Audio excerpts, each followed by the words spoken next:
WNEW Country. It's the New Country 102.7. New Country. Bringing you all the best of the country hits that we can here. You're listening to Ronnie Lee, and with me, as always, is Fez Cephas. Howdy. Fez Cephas, why don't you read us the laundry list of country tunes we've been giving out to the tri-state area? You turning into the brand new 102.7 Country. You just heard Friends of Low Places, Garth Brooks. Man, I feel like a woman. Shania Twain, I know what that's all about. Boot Scootin' Boogie by the legendary Brooks and Dunn. Guitars, Cadillacs, Dwight Yoakam, Where the Green Grass Grows, Tim McGraw, and Whiskey River by Willie Nelson. Now, we sure hope you like those country hits, because they're the only ones that we got. 877-692-1027 is our country lines are open. The country lines are open, 877-692-1027, the Country Cats. And as always, we're dedicating this show to number 3, the Intimidator. Dale Earnhardt lost his life just a little over a year ago at the Daytona International Speedway. Dale, you'll never be forgotten here at 102.7 New Country, bringing all the country hits. The Country Cats, Ronnie Lee and Fez Cephas on with you. Well, howdy, boys. It's so great to hear y'all, Ronnie Lee and Fez Cephas. I tell you, I haven't been this happy hearing songs like this on the radio since I got one of them newfangled Dare Cow. Thank you very much, sir. We appreciate Glad it. you're enjoying the new 102.7 Country. Hey, Mac, you're on 102.7 New Country. How are you? Hey, Mike. Howdy, boys. Yeah. Hey, Mike, go ahead. You're on the Country Cats, Ronnie Lee and Fez Cephas.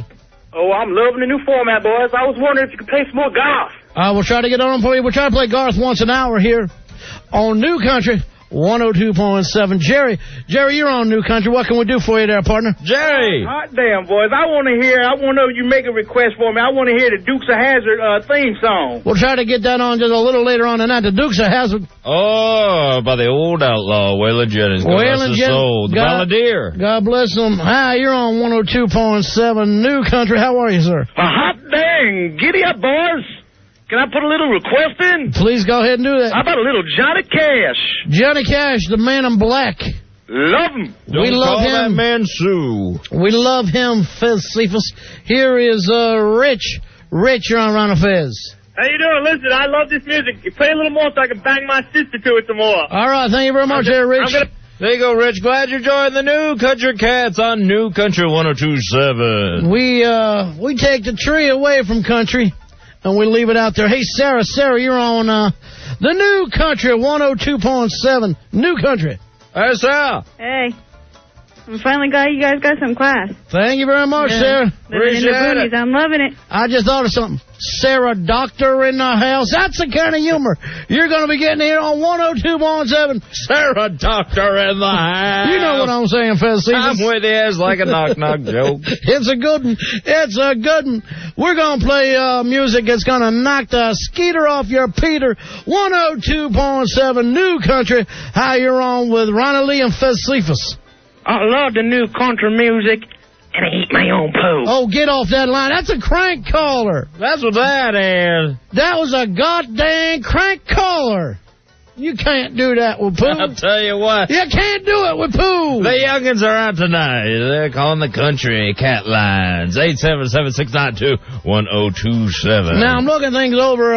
Everybody's asking me, will the Opie and Anthony show still be with us? Would we ever get rid of a show called Opie? Never. We may change Anthony's name. It's New Country 102.7, but we're keeping open, that's for sure. And also in the mornings will be Don Imus. 102.7 New Country. Here's, you're on with Andrew. Andrew, you're on. With, Yahoo! I love the new country. When's the Charles spitting contest? Well, we'll be doing all kinds of different things for you, keeping you excited, keeping you happy. We did have a request for the man in black. Johnny Cash. Johnny Cash, and that'll be coming up.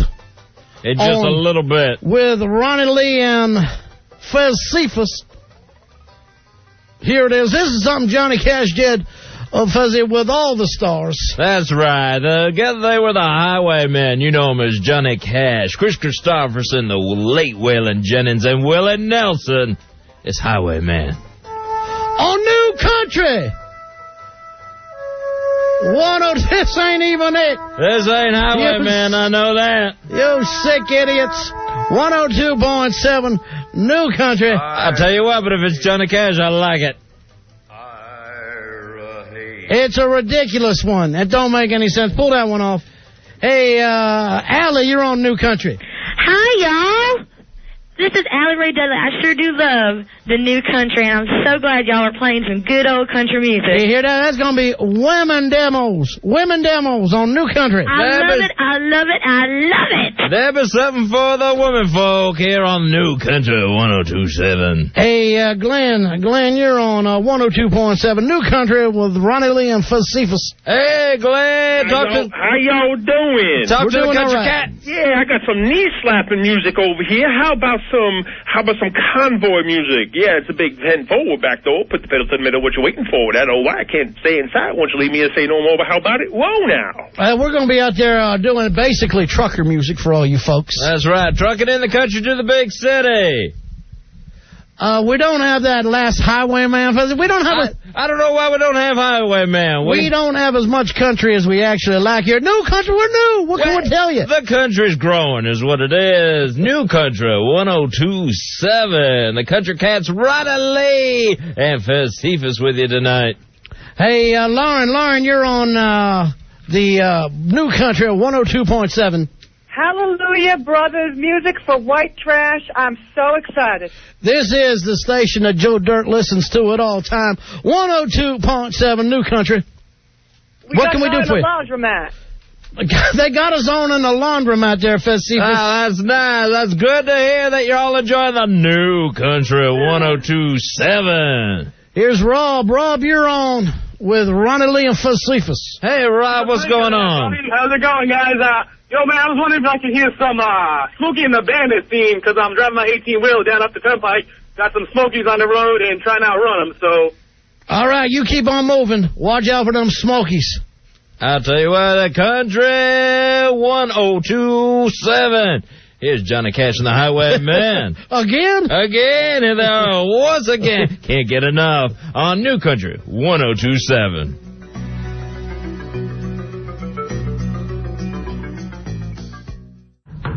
I have a perfect broadcasting live from beautiful Midtown Manhattan, where on a clear night you can almost see Scott Stapp embracing an oncoming car with arms wide open. It's the Ron and Fez Show, and I'm your announcer, Tenacious C. Now let's introduce your hosts. Two guys who think if country music's the answer, you're asking the wrong question. Here they are, Ron Bennington, Fez Whatley, radio's good old country boys.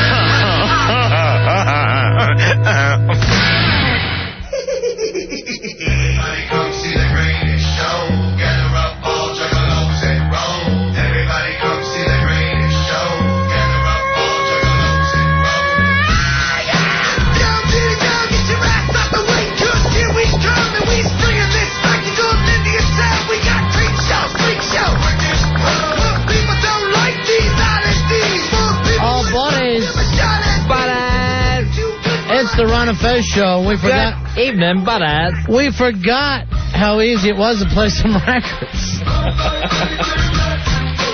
Well, that came naturally enough. Yeah, until we effed up on the Highwayman. What the hell happened there, Rory? We were given 2 disc 1s in the Johnny Cash best of. So Highwayman was on disc 2, and you stuck with 2 disc 1s. Yeah, Earl was saying it was a manufacturing error. Well, why not look at the thing before you stick it in? That's always a good lesson to learn. And try not to have Earl help so much. Right. That was another good lesson right there. Scotzo learned that years ago. Earl does not touch the music under any circumstances. When Schleprock walks into the room to help out, send him the other way. I actually thought we were naturals, Fezzy. I thought it was very comfortable. That could work. You know, we had mullet haircuts at one time. We could get them back in a heartbeat. Oh, man. We could have mullets by tomorrow if we needed. The way the back of our hair grows. Everybody in Florida has a mullet because you gotta keep the hair off the side of your face. Or it'll just stick like flypaper. 877-692-1027. It is the Ron and Fez show. Hey, Barry, you're on Ron and Fez. Hello, Barry. Hey, Yeah. you know, I'm a long-time listener, and I would never be motivated to call in the show, but I always enjoy listening. I got out of work about 7:05, turned on the radio, and I hear this country music. I go, oh, what happened? Because I know NEW, you know, you never know. You never know. And I said, we're part of Ron and Fez. They're not going to be on. They changed the format. And I actually sat through a whole half hour with that crappy country music. I know. I just couldn't believe it. It's going to be the best time spent listening we've had in a long time. Thanks a lot, Barry. And there's... Fez, it's always exciting when a station flips. Oh, sure. There's always that anticipation. You never know exactly what's going on. And I like Barry's catchphrase for the station. WNEW. You never know. You never know. It actually didn't get the PD off of vacation, but other than that, I thought it was a fun little thing. Here's Eric. Eric, you're on Ron and Fez. Hello, Eric. Ron. Buddy. Hey, man. Don't you ever do that to me again. Don't you ever do that to me again. I turned on the station. I'm on the verge of tears right now. Yeah. I swear. Don't do that. I always like when a station flips, Fezzy, and everybody comes in and they all hug as they play the last song. Every market you're in, somebody has that war story. They will do that. They will light candles and maybe blow out a candle Right. as the station finally flips. And then there's always the big rumor that, hey, we might all be moving as a team to... Yeah. Yeah, that happens. Yeah. And then there's the guy who has to leave a dump for the new... Yeah, right. for the new staff and management of whatever format. And then you look up on the CD wall, and there's only like 4 left by the time they move a security guard in. Here's Craig. Craig, you're on Ron and Fez. Hey, Craig.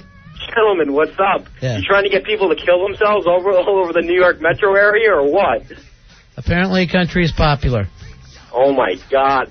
I pulled over and I found the first farm animal I could find. I was inspired. It was great.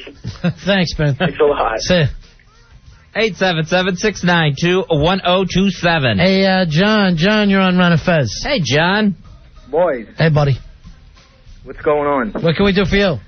Listen, I didn't think it was all bad. You gotta like Dwight Yoakam. We were enjoying it, actually. I'm telling you. The Dwight Yoakam kicks some ass. Uh-huh.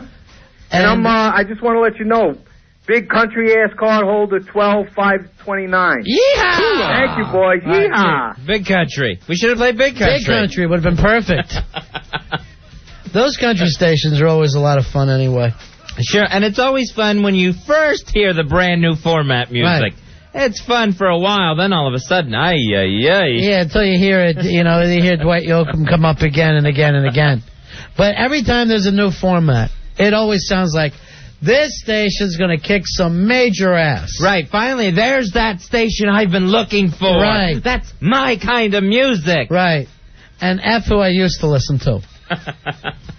You got to check these guys out. Yeah. Oh, they're so happening. And they don't play commercials. That's always the big deal off the bat. Right, because when someone flips, the commercials go out the door. Right. Commercials and announcers. Yeah. Here is Doug. Doug, you're on Ron and Fez. Hey, Doug. Hey, guys. Yeah. But I was listening for that half hour, and for some reason, I'm suddenly hot for my sister. Oh, I can't figure it out. You know you were before. This just brought it out in you. Right, now you're just allowed to talk about it with others. Now it just makes it safer. Hey, tonight, Fezzy, we're doing the Big Ass Simulcast where we watch TV on the radio. It's the Big Ass Simulcast of the Osbournes on MTV. That'll happen at 10:30. Have your televisions on MTV. Turn down the sound and turn up Ron and Fez, and we'll do the play-by-play for you. Right, and you know what? It better be funnier than last week. Well, I believe it's the Christmas episode. Really? I think it's Christmas with the Osbournes. Is this the one where they make gravy? Yeah. It's delicious. Hey, Joey, you're on Ron and Fez. Hey, man. You know, if it wasn't for O&A Gary calling me, I never would have known you went back on the air. I gave you 20 minutes before I almost slipped my wrist. Oh, and then you just gave up on it. I gave up on you guys. I felt terrible. Every night I listened to you. Yeah. O&A Gary has your home number, though? Yeah, I'm good friends with his father. Oh, okay, that's a better reason. I was a little nervous. The kid finally came through for you guys. He's getting your listeners back. He's calling them one at a time. That's good. We ought to put him out door to door. It would be the first promotion we've ever had for this show. Let alone the station. Hey, please, just don't do it again. You gotta cut in like 15 minutes. Right. Those songs were killing me, dude. All right, thanks, man. Have a good night. Glad to hear you back. All right. Yeah, it's nice to be back. We're back. I love Joey. He just gave up all hope and just walked away. Sure. Forget it. That's stupid. Ring. I hope that's O&A Gary with some good news. Hey, Susie, you're on Ron and Fez. Hey, guys. Yeah. Hey, Susie. I almost had a heart attack. Yeah. I was crying, literally crying. I thought you guys had left me. Would you say there's a tear in your beer? There's a tear in my beer. I had a queer in my beer over here with Fezzy. Me too. What? Take that out. I don't ever do that to me again because I'll have to jump off the bridge. Well, be ready. Tallahatchie Bridge. Wow, wait a minute. That sounds like a country song. You know, every country lyric sounds exactly like Billy Staples' life. That man could write a country song every day about himself. Hey, Sean, you're on Ron and Fez. Hey, guys, I can actually feel myself getting stupider as I listen to that first half. My wife came in the living room and found me with my toenails in my mouth.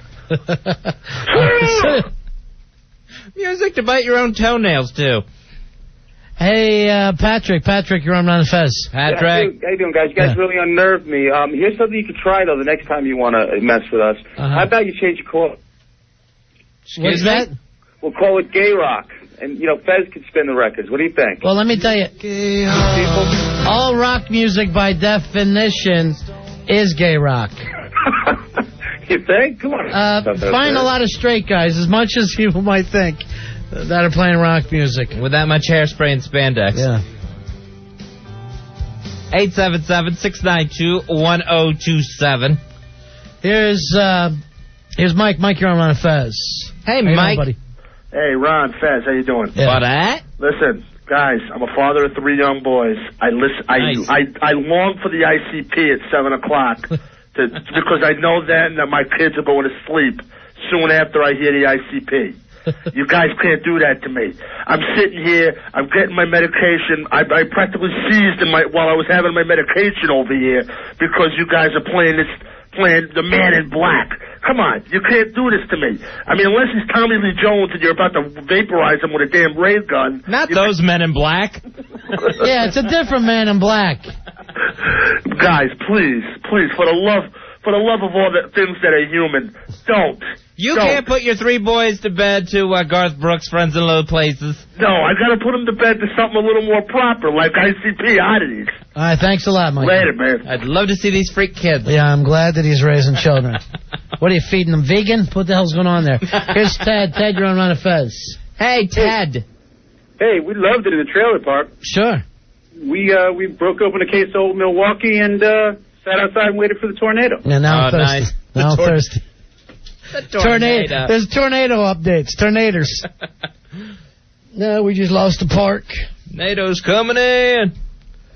Here's Jason. Jason, you're on Ron and Fez. Hey, Jason. Hey, what's going on, guys? Yeah. Big retarded cowboy hat wearer number 2423 here. Yeah. I just want to say, you guys really had me worried. I went from worried to pissed. I was ready to come down there and find Jeremy and Ken and smack their heads around. Well, believe me. They're learning how to two-step right now. It was just thank you for being back on. I wasn't sure what I wanted to do, but just thank you for being here. I like the fact that for you, and if anything happens to you guys, well, something will happen in retaliation, I'm sure. All right, thanks. Thanks, guys. Later. I can't wait to tell my big redneck brother Corky about this. He'll think I'm finally doing something worthwhile with my life. Yeah, he'd be proud of you. He's always asking. Any chance of getting in the country? That guy owns, no lie, 6 different pairs of snakeskin boots. Why? They're all different colors. They're dyed different colors. He has a blue pair, big green pair. For what? The green pair's for St. Patrick's Day? I guess so. Where do you find a blue snake? Hey, Liz, you're on Ron and Fez. Hey, Liz. Oh, don't ever do that again.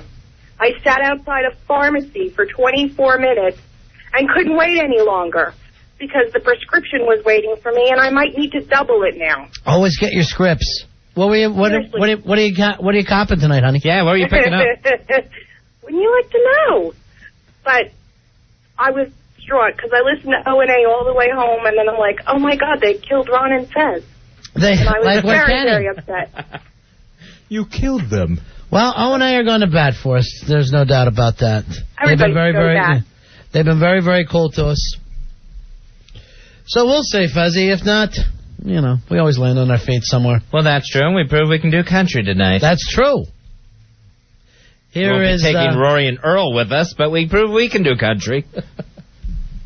Here's Lisa. Lisa, you're on Ron and Fez. Hi, Lisa. Hi, Ron. Hi, Fez. Big ass card holder 12-13-4. Yeah. I was so upset. I thought it happened because I was listening to Opie and Anthony. Right. And I listened to country music, and I said, oh, this is the way they want to open their show tonight. Okay. But then it kept going on, and I turned it off. Well, the plan... Here's the thing. At what point did you turn off, Lisa? After 2 songs. After Shania Twain. Right. Actually, that's when we had planned to do 3, and then kind of come back and do some characters. And then we said, the hell with it. Let's play a little bit of that big white wave. Then we had the boot scootin' boogie ready. Hey, Rob, you're on Ron and Fez. Hey, what's up, guys? Yeah. You know, the scariest part about all that was nothing that you played or anything. It was when you said there'd be Don Imus in the morning. Well, I thought it might fit. I think he would be good doing country music. Oh, boy, I tell you, him with that stupid cowboy hat. And those goofballs he has around him. Oh, we were all going to get those. I like the fact that he's always strapped. Oh, yeah. He's always ready to shoot somebody in his studio. As long as you have the oxygen tank there, he'll be fine. The truth is, if I wore a gun to work like that, Fezzy, I'd have been in jail years ago. You would have used it by now. Jeremy Coleman would just have holes in his face. We might have gotten to do the show from the ranch, though. Hey, yeah, that would have been nice. Hey, Holly, you're on Ron and Fez. Hey, Holly. Ron. Hey, Fez. How you guys doing? Hey, Fezzy says hi. Hey. Hey, Holly. The craziest part of this whole thing is that I've never been happier to have Al Dukes talk to me and say that the whole thing was a joke. Oh, is that it? Al's doing joke bits in the other room. Al's coming through. Al's the savior of the night for saying it's a joke. I was thinking, oh, my God, they changed over. Tonight it's the first night of hell.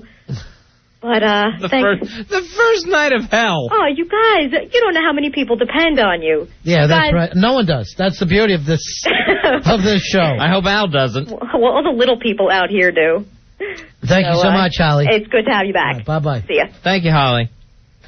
You see, Fuzzy ain't got to do that every once in a while. I didn't even know people liked us. See, now we know. All it takes is a half-hour country hits. Just to find out who's with us and who's against us. Who's against us? You with us or against us? Actually, I wouldn't mind doing the format. We could do mornings in country. Oh, nothing could be simpler. Oh, my gosh. We have someone spit tobacco at Billy.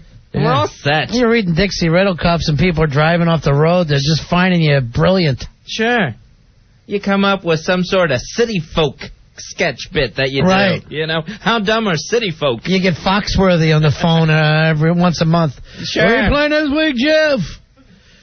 Jeff, how you know if you're a redneck? The 9 o'clock a.m., you're a redneck if? Right, segment. Exactly, every 9 o'clock. And into another half-hour country hits. The funny thing is, Foxworthy never even wrote those. In the back of the book, he said, if you have any jokes, mail them to me, and maybe they'll be in the next book. So he would just go to his mailbox, collect these things, slap his name on it, and hand it out. The man is not a writer. He's a compiler. Right. That is it. He's a gatherer. You're a redneck if you're at this show. If your porch collapses and 6 dogs get killed. And people are screaming. They love it. God nuts. Hey, Jay, you're on Ron and Fez. Hey, Jay. Hi, Ranch Ass Holder, 14469. Yeehaw. Hoo-ah. Yeah. Dude, this is the biggest thing since Orson Welles did War of the Worlds. That actually... This is wonderful. Yeah. I heard some weird things are happening now. I heard John Rocker's going to join the Yankees now. Yeah, it's all happening. Stay tuned for more news. And the movie Deliverance. The sales just went up in the tri-state area. John Rocker will be doing sports for us. I will take a break, and we'll come back with a whole new format. Nice. Maybe this one will be punk, like I keep saying. And you never know. Me and Fez doing a punk show in the morning. We're there. It's easy enough. Trust me, here's my thing every day. Hey, if me and Fez are playing music, how's that competing? Sure. That competes with nothing. Plus, it's a fag thing. Why would he worry? It's a fag thing. We're not going to have lesbians in. What? 877-692-1027 is the Ron and Fez Show. Ron and Fez. You're scaring me. Stop it. 1027 WNEW. We're Ron and Fez on a Tuesday. 877-692-1027. Islanders game tied up 1-1. And that is Game 7. Series tied with Toronto, 3 apiece. Fezzy, interesting thing to make money in New York now. What's that? The fire department has decided to come up with bottled water. Oh, that's right. The fire department, known for water. Yeah. Because that's what they put on fires. Sure. They've now decided to put it in bottles. I got to get me some fire department water. I need some water anyway, Hawk. I need water, too, in here. So this is interesting. It's called, what are they calling it? The FDNY's Fire Zone Spring Water. Now, it's not going to be just tap water from the fire department? No, they said that it's from a natural spring in Laurel Run, PA. So it's natural spring water. It's not their hose water. They're trying to get that across, I guess. That this stuff didn't come out of a hydrant. I think they're doing their best. But it does seem like it's coming right off the back of a truck. If you're getting bottled water from the fire department, you're going to think it came out of a hose. Why wouldn't you? And why would it be coming from PA? From the spring there. Yeah, why wouldn't it just be named after that spring? When's this all happening? Do you know, Fez? Well, the Fire Zone Spring Water went on sale today at the Fire Zone stores. You know how the fire department has their own stores? So it went on sale today at the store at Rockefeller Center, and then they hope by the end of the week they're going to get it in stores everywhere. They want to get it in supermarkets and delis. What time does that close? Maybe we can pick some up and check it out. I don't know. Maybe we could run down to Rockefeller Center to the store there. I hate to wake Billy up, but ask him if he would call. And see if we can get some of the Fire Zone spring water. It sounds delicious, because when you're a kid, I remember in the summer the fire department used to show up and spray us down with the hoses. That's because your parents were protesting the Vietnam War, Fezzy. Is that why we were getting sprayed down? It was not a nice thing. So this is going to be huge.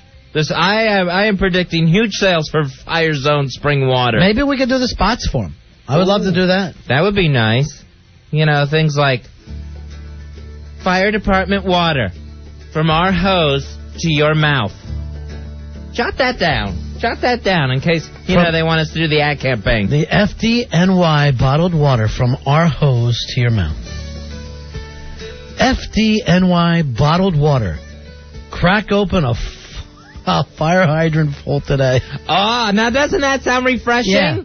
Thinking you're getting... Because it's always cold. Right. And you're thinking, I'm getting a whole hydrant full of water. Right. That's very refreshing. They ought to make the bottles look like little hydrants. Right. We'll need to put that down in our ad campaign, too. Because it's better than saying Fire Zone. Sure. Which sounds too hot. Right. FDNY water. Kids in Harlem love playing in it. Imagine how good it tastes. The FDNY bottled water. Splash in it like kids from Harlem. Oh, that's good. We'll have to get some little kids crack open a hydrant to shoot the TV spots for that. That's good stuff. FDNY bottled water. Whatever we don't use on warehouse fires, you can drink. Nice. Sounds refreshing. Tastes good enough to put out a warehouse with. FDNY bottled water. FDNY bottled water. In 3 exciting flavors. Hose, hydrant, and gutter runoff. FDNY bottled waters. Ma, do we have any more of the gutter runoff? No, honey. Drink the rest of the hose. Your father drank it all. FDNY bottled water. If it can extinguish a 4-alarm fire, It can surely extinguish your thirst. It's FDNY bottled water. Oh, this is going to be good. FDNY bottled water. Now you can drink like a fireman. Refreshing. FDNY bottled water. Same water, less pressure. Less pressure. See, I don't want anyone to think that they actually have to drink it out of a fire hose, because their face will come off. It's fire water without all the pressure. FDNY bottled water. It's fire water, but not the kind the engines like. Right. It's not going to get your kids drunk. And not fire engines. We mean Native Americans. All right, that one takes a little explaining to the consumer. Yeah. FDNY bottled water. Come on, if you were on fire, you know you'd like it. FDNY bottled water. You don't have to be on fire to enjoy it. True. FDNY bottled water. From New York's bravest, brings you New York's wettest. Oh, that's good.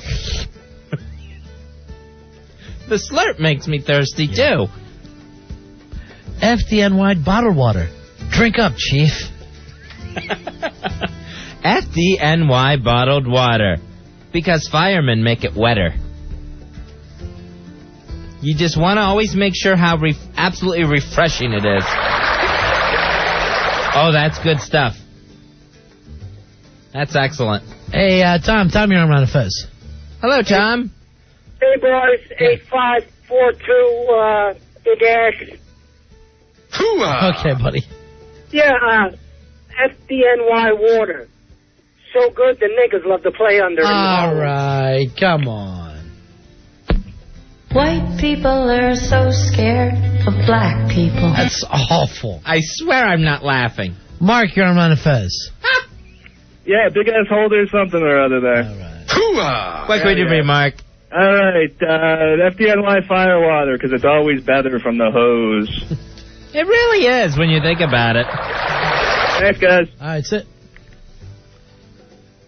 Angelo, you're on Ron and Fez. Hey, Angelo. FDNY bottled water. It's not just for spraying black people anymore. All right. White people are so scared of black people. This is really taking a bad turn, and it's going to be hard to market it to certain areas of town. We'll just do it ourselves, Fez. FDNY bottled water. Good water from the good earth, and from whatever we find left over in our boots. FDNY bottled water. Pure spring water with most of the rust from the hydrants removed. FDNY bottled water. Nice work. Now available without dialing 911. Yeah, you don't have to call emergency to get fire hose water anymore. Water, man! You call 911. Emergency or water? Hey, water man! FDNY bottled water. The ash-colored water. From the FDNY. FDNY bottled water.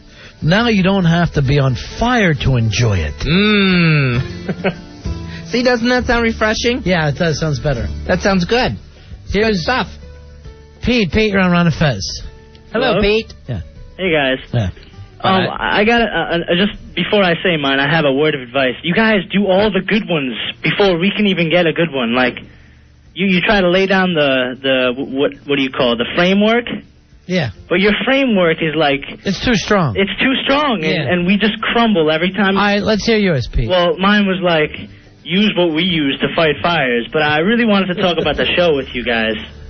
All right, we'll do that later, okay, Pete? Yeah, you call us back later tonight. We're in the middle of a bit. All right. All right, we're building the framework of comedy. The comedy pyramid. But seriously, you just shattered our frame now. Now we got to rebuild. Well, I added to it, though. No, then you start... Well, I'm leaving before I sound stupider. Later. All right, so... Just call us. We talk about anything with you, but we're in the middle of a bit. In fact, if you refer to the framework of comedy, basically what you were doing was pulling nails. Yeah, you were. Right? We're yanking the nails out. So... I got to have Fez go back and check the studs. Right. Which he's willing to do. So don't think you were, pouring a foundation for us. Because you weren't. Hey, Gus. Gus, you're on Ron and Fez. How are you, my friend? Hey, Gus. Do you have a 5-alarm thirst? FDNY water. All right, see? That works. Hey, Anthony. Anthony, you're on Ron and Fez. What's up, Ron and Fez? 13503 over here. Hoo-ah! Thank you, buddies. FDNY water. Put out the flame in your workday. All right. Now, these are making sense. Sense, Fez. I'm liking them. Hey, Rob, you're on Ron and Fez. Hey, how Rob. you doing, guys? Yeah. FDNY water. There's a ghetto party in every bottle. All right. White people are so scared of black. I'll just say this. Not only black people splash in hydrants, white people do it as well. You open a hydrant around any kids, they're going to splash in it. Everyone gets hot during the summertime. That's the news just showing that it's always black kids. Heat is ignorant to race. Right. So there. Ralph, you're on Ron and Fez. Hey, boys, how's it going? Yeah. FDNY firewater. What it means to be from the Bronx. All right, see? That could be anybody. That could be anybody. FDNY bottled water. The rich, smoky flavor will have you wanting more. I like that. So you gotta find your niche. Some people are gonna want smoked waters. They like smoked hams, don't they? You gotta find your what? Your niche. White people are so scared of black people. I said niche. Ooh. Niche. Ooh. All right, why is Earl at the door then?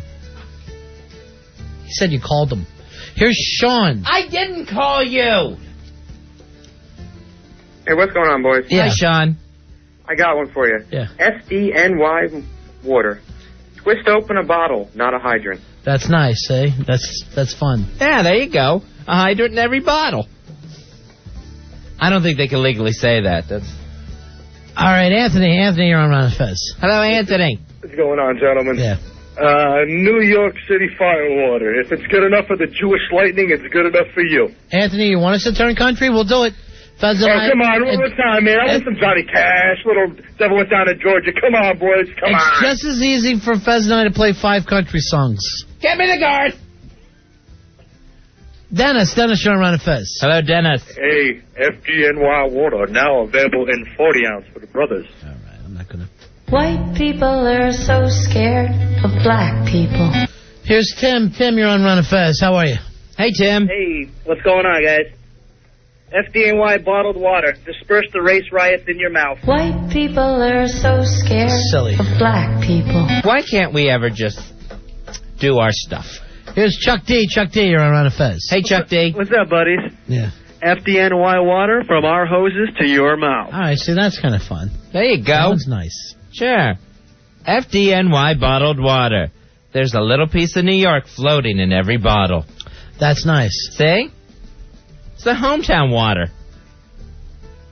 All right, see, you'll like this one, Fezzy. Okay. And this is off the instant feedback. FDNY bottled water. Buy it or try putting out your house fire with Evian. There you go. That gets a little threatening. That's like a threat.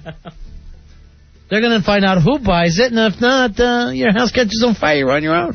Yeah, hope you have plenty of other bottled waters on hand. Hey, Tim. Tim, you're on Ron and Fez. What's going on, fellas? Yeah, buddy. Hey, Tim. All right, I got water from the FDNY because it almost looks drinkable. FDNY? Why? Jeremy. Jeremy, you're on Ron and Fez. 9169 here. Hoo-ah! I got FDNY water, dog urine sold separately. I like that one. Thank you, Jeremy. That's the first time Jeremy's tried to help the show. Yeah, thank you, Jeremy. I hope you're enjoying your time in Philadelphia, which is the city of brotherly love. That's where he goes on vacation, to Philly. He went to Philly? Yeah. Man must love cream cheese. Right. Hey, watch it. Is that a reference? To what? You know. Philly. Lifestyle. I like cream cheese. I know you do. That's what I'm saying. Sam, you're on Ron and Fez. Card holder 11357. Hoo-ah! All right, buddy. FDNY water. Even your dog won't know the difference. I don't even know what that means, but I like it. 877-692-1027, talking about the brand new FDNY bottled water that hopefully is going to be on sale everywhere soon. Try this one, Fezzy. FDNY bottled water. if you add an E and an R to H2O, well, it spells hero with a 2 in the middle. Huh. H2ERO. Okay. I'd like to get the hero thing in there somewhere. Yeah. Call it like hero juice or something. You'd drink that, wouldn't you, Fez? You'd suck hero juice right out of the tap, I bet. Yes, I would. Because I support our fire department. In any way I can. You support the fire department, the Navy, the Marines. All of them. They're all heroes to me. Anyone in a uniform, and you're ready to drink out of the tap. The hero juice. And I am on my knees thanking them. Yes, Ronnie, yes. I support our military, I support our police, our fire department. There's nothing wrong with that. Then why are you also supporting Cuban busboys? What is so heroic about that? Just to show that this is the land of opportunity. Yeah, well, they got one. They arrived. Here's Ty. Ty, you're on Run and Fez. Hello, Ty. Hey, what's up, guys? Hey. FDNY bottled water. Pure hydrant hydration. Oh, that sounds refreshing, too. Yeah, that's cute. Nice. That sounds wet. Bob, you're on Run and Fez. Hey, Bob. How you doing, guys? Yeah. FDNY water for the bravest. How about you don't have to be brave to drink it? Oh, that would be good. Kind of leave it up to everybody. Sure. Or, at least water from the bravest. Not for the bravest. Then it sounds like a dare to drink, their fine bottled waters. Chris, you're on Run and Fez. Hey, Chris. Hey, how you doing, buddy? Yeah. FDNY water. Use it the next time you want to wet girls down after the Puerto Rican Day Parade. All right, I don't have any kind of music for that, but that happened once. Tino. That's better. Hey, this is some great water, man. Bob, you're on Run and Fez. Hey, Bob. Yo, what's up, Ron Fez? I got one for you. Yeah. FDNY bottled water from our gutters to your homes. I like that. Here's Russ. Russ, you're on Run and Fez. Hey, guys. Yeah. Hey, Russ. Enjoy the rich, creamy flavor you can only get from the East River. That's nice. That's good stuff. Nice work, Russ. Because they have those fire boats. Have you ever seen those? Oh, those things are great. If there's a fire along the river anywhere. They look like a big fountain out there. Yeah. They're like shooting it at the fire, and then it's pouring out other directions, too. They might get a celebrity spokesman, Fezzy. No way. That's what they need. That's good thinking. Somebody from Sesame Street. It's Foulmouth Elmo. Hi, the Fez. Hey, Elmo. Ah. Hey, Foulmouth. Stop, drop, and roll over to your nearest grocery store and pick yourself up a bottle of FDNY water. Do it now, mother... All right. Okay. It was nice until the end. Stop, drop, and roll to your nearest grocery store. Thank you, Elmo. That worked good, Elmo. Then he always has to curse it up. Right. Here's Paul. Paul, you're on Run and Fez. Hey, Paul, what you got, buddy? FDNY water. Don't ask any questions. Just drink it. See ya. Don't ask any questions. I don't even get that, Fez. How's that work? I guess ash and fire. Still, I'm not... When something burns, it leaves an ashy residue. Yeah, but that's not going to be the same water, right? I hope not. No, it shouldn't be ash water. Who would want to drink that? Here's Scott. Scott, you're on Run and Fez. Hey, Scott. Hey, what's up, buddies? Yeah. Yeah, I got FDNY water because throwing a bottle at him hurts more than spraying him. Tim's a pussy. Throwing a bottle at him hurts more than spraying him. Does that get one of these? White people are so scared of black people. Here's Rich. Rich, you're on Run and Fez. How are you? Hello, Rich. Hey, FDNY water. Smells like pee. You're in New York. All right, I don't think they're actually using that to put out a fire. I hope not. Here's Anthony. Anthony, you're on Run and Fez. Hello, Anthony. Yeah, hi. I got one for you. Okay, go ahead, Anthony. FDNY water. The water that comes out in one long strand. Again. You got it? No. Who's on the phone, Anthony? Answer that and apologize. Someone's calling him right now. Don't do that joke. Don't do that joke. I'm trying to stop you. Tommy, you're on Run Fez. Hello, Tommy. Hey, what's up? Drink FDNY water. Your jigaboo mother does. All right. White people are so scared of black people. We'll put a stop to it. I'll tell you what to do. Card up the low places, okay? Card it up. All right. We're always ready. We'll Garth their asses. Yeah, we'll Garth your ass. You want to get Garth? Keep it up. It's no problem to us. Fez and I love Garth. It's easy enough, and it's a button away, people. It's a press of a button away. You'd make a good mom. You would turn the station wagon around. Oh, I would. See, Rosie's right. You should be able to adopt. Hey, Joe, you're on a Fez. Meaning what? Oh, nothing. What's up, guys? Hey, Joe. Nothing. Hey, Fez. Yes, Joe. You'll like this one. Okay. FDNY. Official water of the Flamers. I don't get that. I don't get it either. So much stuff just going over my head tonight. I think the country slowed us down. Probably did. Ed, you're on Run of Fez. Hey, Ed. Hey, guys. Reese Park, that's good water. That's cute. Here's Bill. Bill, you're on Run of Fez. Hey, Bill. Hey, guys. Yeah. Here's one FDNY bottled water. Extinguish your thirst. Nice and to the point. That actually makes too much sense. Here's Paul. Hey, Paul, you're on Run of Fez. Hey, Paul. Hey, guys. I got two for you. Oh, good. All right. FDNY water. Open up a rusty fire hydrant in your mouth. All right, we're going to let you do the other one so Al can catch up. Go ahead. All right. FDNY water. Now in Slurpee form if you visit 7-Eleven. Get it. Slurpee form. This from Fury and the instant feedback I like a lot. FDNY bottled water. Because you really can't trust these kinds of things to the police. Nice work. Tim, you're on Run of Fez. Hey, Yes. Tim. FDNY bottled water. Even Negroes get dehydrated. All right. All right, you asked for it, Tim. All right. There you go. Thanks to Tim. Everyone, thank Tim for this. You happy now, Tim? Is this what you wanted? Yes.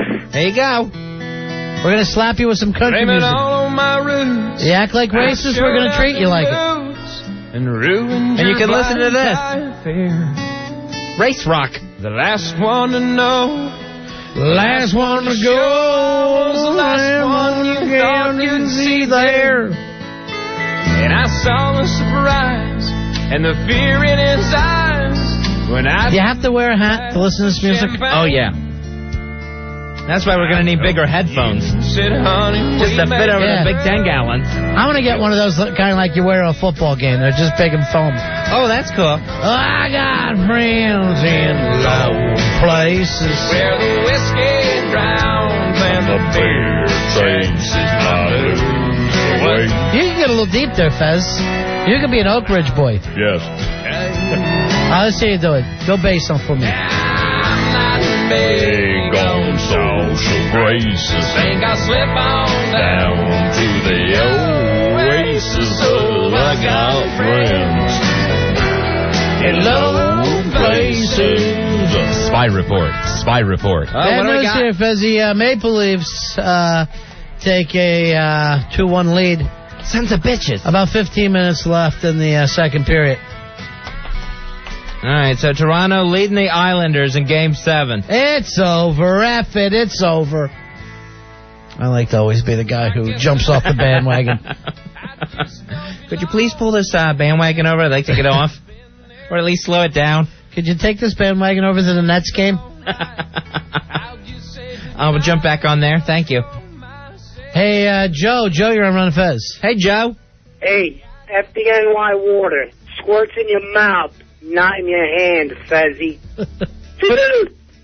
Not in your hand. FDNY bottled water. There's a piece of New York floating in every single bottle. There goes a piece now. Just a crusty, dirty little piece. It's beautiful. FDNY bottled water. What I think they need is the big spokesman. They get the big spokesman, I think they're all set. Something like, my name is Mike Moran, and I live in Rockaway, and this is my water, bitch. Now, was that Mike Moran or Ted Kennedy? I have to ask. FDNY bottled water. No, you're not tasting roof cinders. That's good water. Just pure water. Hey, Trevor, you're on Ron and Fez. Hey, Trevor. What's up, Ron and Fez? What can we do for you, Trevor? Yeah, FDNY water. That's what us black guys drink when you white girls be sucking our D's. All right. I don't even know if that went out. Why not? It's just, He's getting even, Fez. He's speaking for his people. I will never stop a black guy from being racist. I don't think they're capable of it, are they? Hey, no, they're not capable of it. And I learned that from Spike Lee. Hey, did you hear this crazy voodoo Left Eye story? Yeah, now, Left Eye, who, of course, her body's being brought back to the United States for a big funeral, I think on Thursday in Atlanta. The odd thing is they found out when she was in Honduras, of course, where she got killed in a car accident, she had been in another car accident 3 weeks before her own death. That's where her assistant, Stephanie Patterson, was behind the wheel. Left Eye was with her, and they struck and killed a 10-year-old boy in Honduras. Wow. So what happened was they did not report it to the local police. No autopsy was performed. And basically, they just paid the family, the Honduran family, for the funeral. So they paid $3,700 for the boy's medical care and funeral. And then they also, Lisa Left Eye gave the family about another $925. Now, that's the strangest story I've ever heard in my life. Now, do we know if the family was upset? Apparently, they said that the family was contented with this deal. Said that since Left Eye and her assistant did everything they could do financially, that the family was contented, and they didn't call the police, and they said they weren't pressing any charges. So a life down there is only worth $925. Right, yeah. So $925 plus medical and funeral expenses. So that's so weird. 3 weeks before she's killed in a car accident, she's involved in another car accident that kills a 10-year-old boy. That's the strangest story I've ever heard. 3 weeks later, boom, it comes back on her. So she's actually, let's see here, when's the funeral? She's going to be buried Thursday just outside of Atlanta at New Birth Missionary Baptist Church. The venue holds 8,000 to 10,000 people. This church.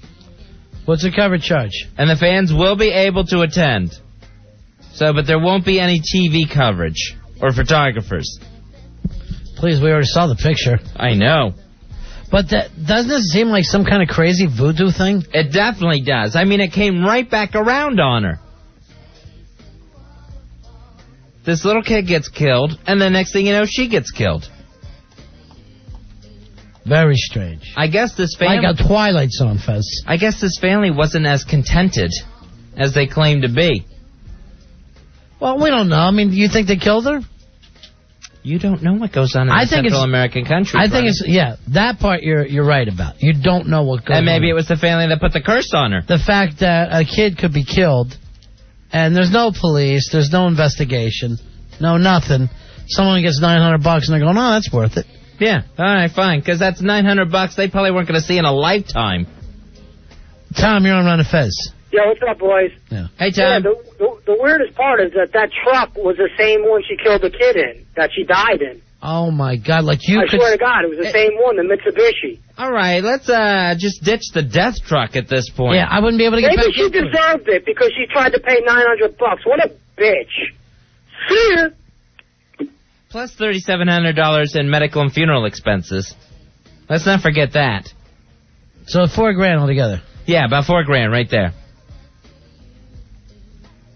Now, they said within an hour of her accident where she was killed, when the U.S. Embassy got there, there was already 15 to 20 reporters in the morgue just shooting photographs.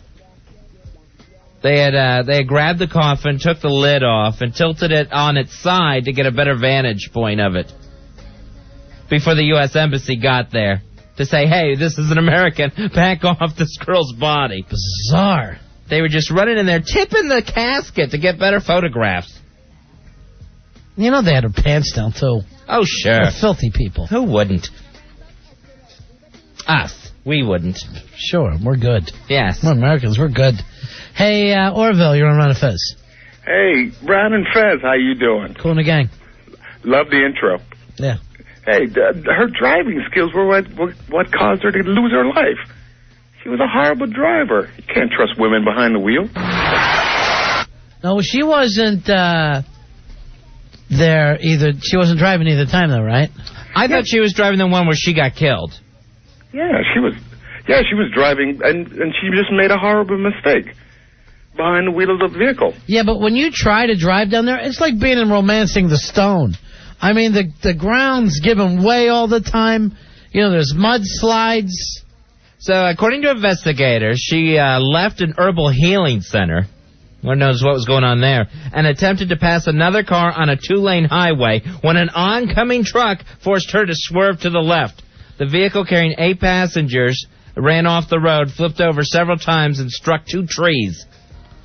Now, supposedly, the reason that she was down there, too, Fez, she was involved in some kind of strange health spa, let's call it, where some guy, you go down there, you get your body cleansed, and all you eat is fruit and all this kind of stuff. Supposedly some charismatic leader. They showed it. This place looked like a dump. Really? Yeah. Now, I haven't heard any of this kind of stuff. This sounds like Jim Jones stuff. Yeah, I know. It's just crazy. And it's all like the people supposedly that live there, they're not like Spanish. It's like this mixture, I guess, of Indian, of African slave, and then there's Catholic religions tied in with other ones. It's very strange. It's hard to find your place there. Trying to sort out everybody. 877-692-1027. Hey, Jake, you're on the Ron and Fez show. Hey, Jake. Guys, what's up? Hey, I travel down there all the time, down to South America. All right. Yeah, what's it like? And there's no driving rules at all out there. It's just pure mayhem. It's like driving on like the demolition derby. Nobody cares about any rules. There's no cops or enforce any rules. It's horrible. But what about when a kid gets killed? Shouldn't that be investigated? Well, of course. The police don't even show up. Another thing, nobody has car insurance out there. So when you get into an accident, they just like, oh, sorry, and they have to fight over who's going to pay for it. Yeah, probably the biggest person. Now, Ronnie, this says here that the family was amazed that she even stopped after killing their kid. Because nobody stops in Honduras after a car accident. You kill a kid, you keep going. Yeah, that's the rule of the road there. Yeah. Well, then, it's not the place I let my kids walk to school. I'd say, no, you're taking the bus, young man. I know you look nerdy in there, but you're not walking. Hey, Lisa, you're on Ron and Fez. Hey, Lisa. Hi, guys. Good evening. Yeah.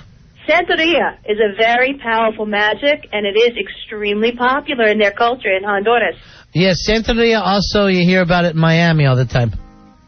They're in many, many Hispanic cultures. Not saying that all of Honduras is Hispanic. Right. There is definitely an influx of it, and that's basically an eye for an eye. There's black and white magic involved, and it does work. And now, how do you know that it works? Here. I've had some personal experience. It depends on the levels that you go into, and it does get, they consider religious as high priests, but you can do a lot of things to a lot of people with that. There's a price to be paid each time, though, morally. Right, so it's that whole fourfold way that the Wiccans talk about that comes back to you? If somebody killed my child, I know myself personally, an eye for an eye. Now, no pun intended. Now, Lisa, you can do these spells? You know how to do them? No, not the distinct spells. All right, could you know? I can do one. You can make a man fall in love with you. I'll say it cleanly, if I may. All right, I'll do this. I'll give you $500 if you can make Fez fall in love with you. Well, you know what? Actually, you can, even though Fez is a homosexual. What? Can I say that on the air? Where do these rumors start? Boy, is this coming back on you, Lisa. All right, Lisa, you can make him fall in love with you, though? You can make a man?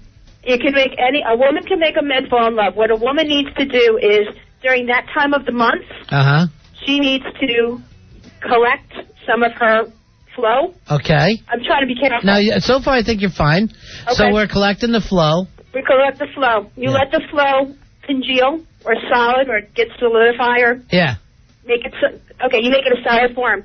You pour this into a man's coffee or some kind of hot liquid that he's going to ingest. Okay. The man will be bound to you forever. No, you can't can't know about it. If No. he knows about it, it doesn't work. If he knows about it, you go to jail. Now, why wait for it to be solid? Can't you just squat over it?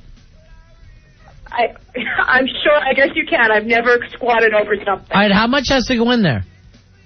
Honestly, I was told that when you do it, as much as you possibly can without it being noticed. Now, have you done it We're then? not talking gallons, gentlemen. I mean, Yeah, just a little bit. And that'll turn Fez around. enough not to make the scent distinct.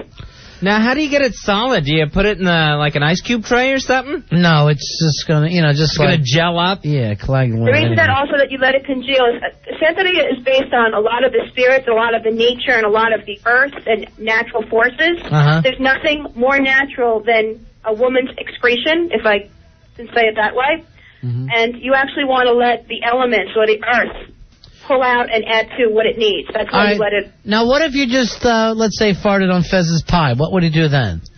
Instead of going all the way with the spell. It depends if I bake him the pie. Now, do you have someone in your life right now, Lisa? Yes, and I actually did this to his coffee. Does he know? No, well, he may know now, but So you actually did this to get yourself a man? we do desperate things in desperate times, I suppose. Huh. And so he is just stuck on you, though, huh? Yeah, and he wasn't when we first met. That's interesting. Now, do you worry that you're going to have to pay back somewhere along the way? I did pay back. In what way? That I don't feel comfortable in saying. You burn a lip trying to do it? So you wanted to go to all this trouble instead of, maybe putting on some makeup, doing something nice with your hair? All right, Lisa, would you tell me off the air if I just, and I promise it won't be on the air, and I'll just ask you so I could just see? Because we're extremely curious. I feel uncomfortable that it would be on the air. I promise you that it won't. I promise you, you can do a Santeria thing to me if I put it on the air. Yeah, it won't be on the air. No, you don't just do it. I promise you. All right, I'm going to put you on hold right now. All right. I'm dying to know what happened to her. I know. So what we're talking to is Lisa. Ronnie's going to talk to her off the air right now.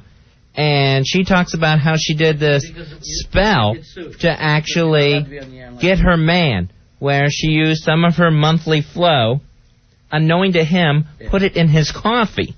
Now, when you look at the whole karma deal, something's got to come back to her for doing this to this guy. So she says she's already done something that would make sure to appease this. All right, I'm going to put you back in the air now. Okay? All right? And so Ronnie's getting the information of what she actually did to make up for this karma-wise. Did you talk to her? Yeah. Is it good? Yeah, it's pretty bizarre, Lisa, huh? Okay. Now, that didn't get on the air, but basically, I thought maybe something would happen to her through Karma Fez, but she actually did something to herself. I can say that, right, Lisa? Yeah, absolutely. Okay. Oh, and that counts. Yeah. There are certain things that do count, and they're very clear when you get involved in the practices. Like the things that I'm telling you, anyone knows. If you know anything about Santeria, if you read about it or look on the websites, this is not secret stuff that I'm giving you. But depending on what you want to do with people, some believe that with Santeria you can make people a zombie. I would love that. I would love to have my own zombie slaves. You can take years off of someone's life. It depends on what they do to you. Spiritually with the world, you have to justify an eye for an eye. Right, I understand that, now. but it has to be justified. Because let's pretend, you stole my boyfriend. Right. I can't turn around and say, okay, now I want a car accident happened to you. That's not justification. Right. Oh, okay. Does it have to be something a little more even? A little more even. All right. There's a lot involved also with animals and chickens and things. So a lot of the PETA people or a lot of people who are into animal rights have really moved against it here in the United States. Yeah, I know. I've seen a lot of this when I was in Miami, and they actually won some case where they're allowed to kill a rooster or something as long as they eat it. Oh, okay. They have to later eat it after they. I know do that this bleeding. in the 80s there was a law that was passed that if you're using something for religious rites, goats and lambs, or chickens also. Yeah. I don't know about roosters, but I know that you are permitted to use it. I've never heard that you had to ingest it afterwards. Now, ingesting it is bad juju afterwards. Yeah, well, maybe I'm wrong about that. Maybe you just have to use it somehow. But I didn't know about that. That's bad stuff afterwards. Or maybe what they do is they just feed it to, locals. Yeah, I would take it to the homeless shelter or something. You want something to happen to someone else, you usually feed it to them. You invite them to a dinner. You go under a guise of them being a friend. You somehow ingest it. You're not using poisons, but you're using bad juju, bad food. Now, Lisa, you're just a practicing Santeria. That's what you are, right? Lightly. I was just curious, how can a man make a woman fall for him? He could buy her a big diamond. Oh, okay. See, that's different. Wow, that's in every religion. Now, we have, just money helps. All right, Neil is a Wiccan priest, and he'd like to talk to you. Okay, Lisa? Oh, okay. Is that a problem? I'm sorry, he is a... Wiccan priest. Wiccan is like a witch. And he'd like... It's white mat. I don't know. You're going to have to ask him. All I know is the word Wiccan. Is that okay, Lisa? I'm fine. Yes. Hey, Neil. Hey, Ron. Hi, Fez. How you doing? Good, buddy. Hey, I don't know what she's... what exactly are you practicing? Santeria. Santeria? It's kind of a Caribbean... Right. It's a mixture of a lot of things. I don't claim to be a priestess. Okay. Just a little word of warning to anybody out there that might be trying to do this. If you try to specifically put a spell on a certain person to make them love you, it's going to come back to you threefold. I know. What exactly does that mean? I'm sorry, what was it? All right, first of all, explain the threefold thing. Threefold rule. Whatever you do comes back to you threefold. So if you do good, you get back good. If you do evil, you get it back evil. But wouldn't that just mean that since she made a guy fall in love with her, she's just going to love him 3 times as much? Well, when you play around with someone's mind, you get your mind played around with just as much. I know. Okay, I'm with you. Neil, Lisa said, and she explained to me out the air, she's not comfortable, but she somehow paid the universe back. Is that it, Lisa? Is that what you had to do? To be paid for everything that you do, right. And you are morally and spiritually bound to the decisions that you make. What he's saying is true. I don't know about threefold. Okay. I know that when you perform something on someone else, there is a price to be paid. Well, that's not for you to decide. That's for the universe to decide. Agreed. I'm not arguing your point and what you believe. I'm not arguing your belief. Okay. Now, I don't know whether both of you know anything about this, but I am just about to curse Fez. Thinner. That's good for a while. Thinner, Fez. Take it off in about 40 pounds. 40? Let's make sure we can notice. All right, road. Neil, what would you do? Then why be a Wiccan if you can't have any fun with it? If you Wiccans do have a lot of fun, and there is a way that you can do it. I guess it's kind of like a bylaw. What you can do is increase the love in your life, basically let the universe decide what's the right mate for you, instead of saying, I think this person's the right one for me, so I'm going to force them to love me. All right, thanks a lot, Neil. Hey, no problem. Thank you, guys. Bye. Thanks, Neil. Now we got another guy on, Lisa, if you'll stay with us. This is Joe. He's Cuban. And a lot of Santerias in Cuba, right, Lisa? I cannot speak for Cuba. I know that in some Hispanic cultures, Santeria comes. Okay. Here is... Look, it's hailing now. It's hailing. See? I'm being punished. Really? Because she's talking about it and they're dropping hail on her. Oh, my God. Is that hail on fire by any chance? No. It's only over your house. Oh, my gosh. Oh, my God. Now you'll let my people go, Pharaoh. Hey, Joe.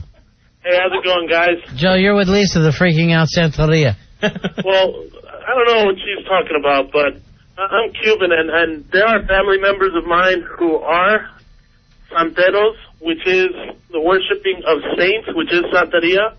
What she's talking about is called brujeria. That's black magic. That's not Santeria at all. Brujeria.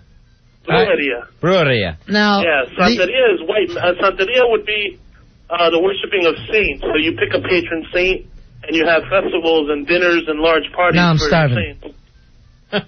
Yeah, but the way I've always heard it is Santeria. And, in the news stuff when I was in Florida. Well, I mean, if she's doing something, it's definitely not Santeria. So just to give you the correct terminology. All right, thank you, Joe. Take care, guys. If I may say, go ahead. Catholicism, the term Catholicism, in essence, I'm sure is all pure and good things, but unfortunately some things do get changed, shall we say. Mm-hmm. And I'm not saying all is bad and all is good. I'm not saying what he's saying is not true. I can only speak for the little bit that I know of. And it helped you? You said it got you a man, right? It did work for me, but unfortunately, like I mentioned to you, what I had to do, I would have thought twice. Yeah. Who decided what you had to do without going into what you did? And it was a priest. To pay back the universe. A priest told you? A Corollas. Oh, okay. Okay, and they are telling the truth. Like the gentleman who was saying a Wiccan or white magic, there are all different energies in this universe, positive and negative. And, you know, there are different appreciations of studies, and some are darker than others. How's the hail situation right now? It stopped. Ruh-roh. All right, thank you very much, Lisa. Good night, guys. Then if you got a Santeria woman on your ass, Fuzzy?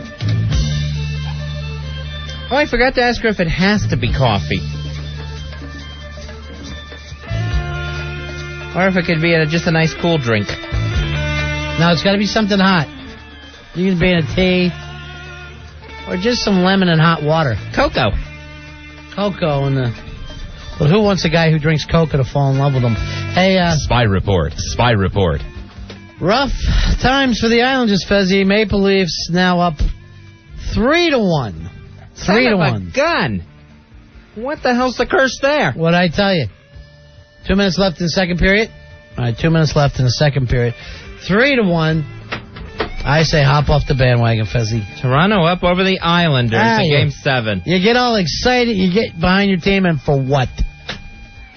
Just to get literally crapped in your face. Literally. Not literally. Literally. No one is literally crapping in your face. Literally. It just feels that way. All right. Sure smells it. We'll be right back. It's the Voodoo Show. Ron and Fez. Got a black magic woman.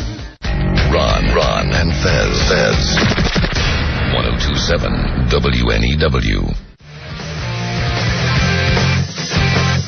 We're Ron and Fez, 102.7 WNEW. Ron Bennington, Fez Watley with you on a Tuesday night.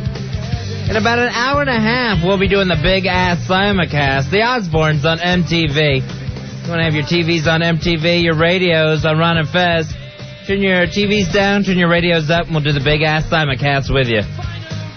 Fez, you said not too many more of these? I think there's only 4 more Osbournes episodes left. Because I think there's 13 altogether, and I think we were on number 9 last week. And it's the biggest show MTV's ever had. Yeah, I think last week, did it hit 8 million viewers last week? 7 or 8 million. And it gets bigger each week. There's no drop-off whatsoever. It just keeps growing. Now, last night, I actually TiVo'd the Gilda Radner stuff. I did that as well. First, they had an hour of Gilda highlights, and then went into Jamie Gertz, the Square Pegs girl, as Gilda Radner. That I tried to watch, couldn't pull it off. The highlights thing... And I love Gilda Radner. Yeah. The highlights thing was awful to begin with. You had Molly Shannon, who, for some reason, really just wanted to talk about Molly Shannon. And then he would go on to be my boss, Lorne Michaels.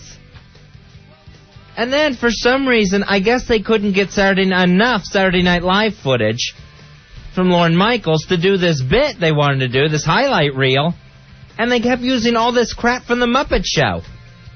And they even would go to Kermit the Frog as a guest commentator about knowing Gilda. They had awful. They had like Steve Martin, Lily Tomlin, and then they would keep throwing it to Kermit the Frog. They just had no footage of her? A lot of it from The Muppet Show, very little from Saturday Night Live. And then, some scenes from her movies. How much can you get there? How about her Broadway show? Because I think Lorne owns that as well. Very little from the Broadway show.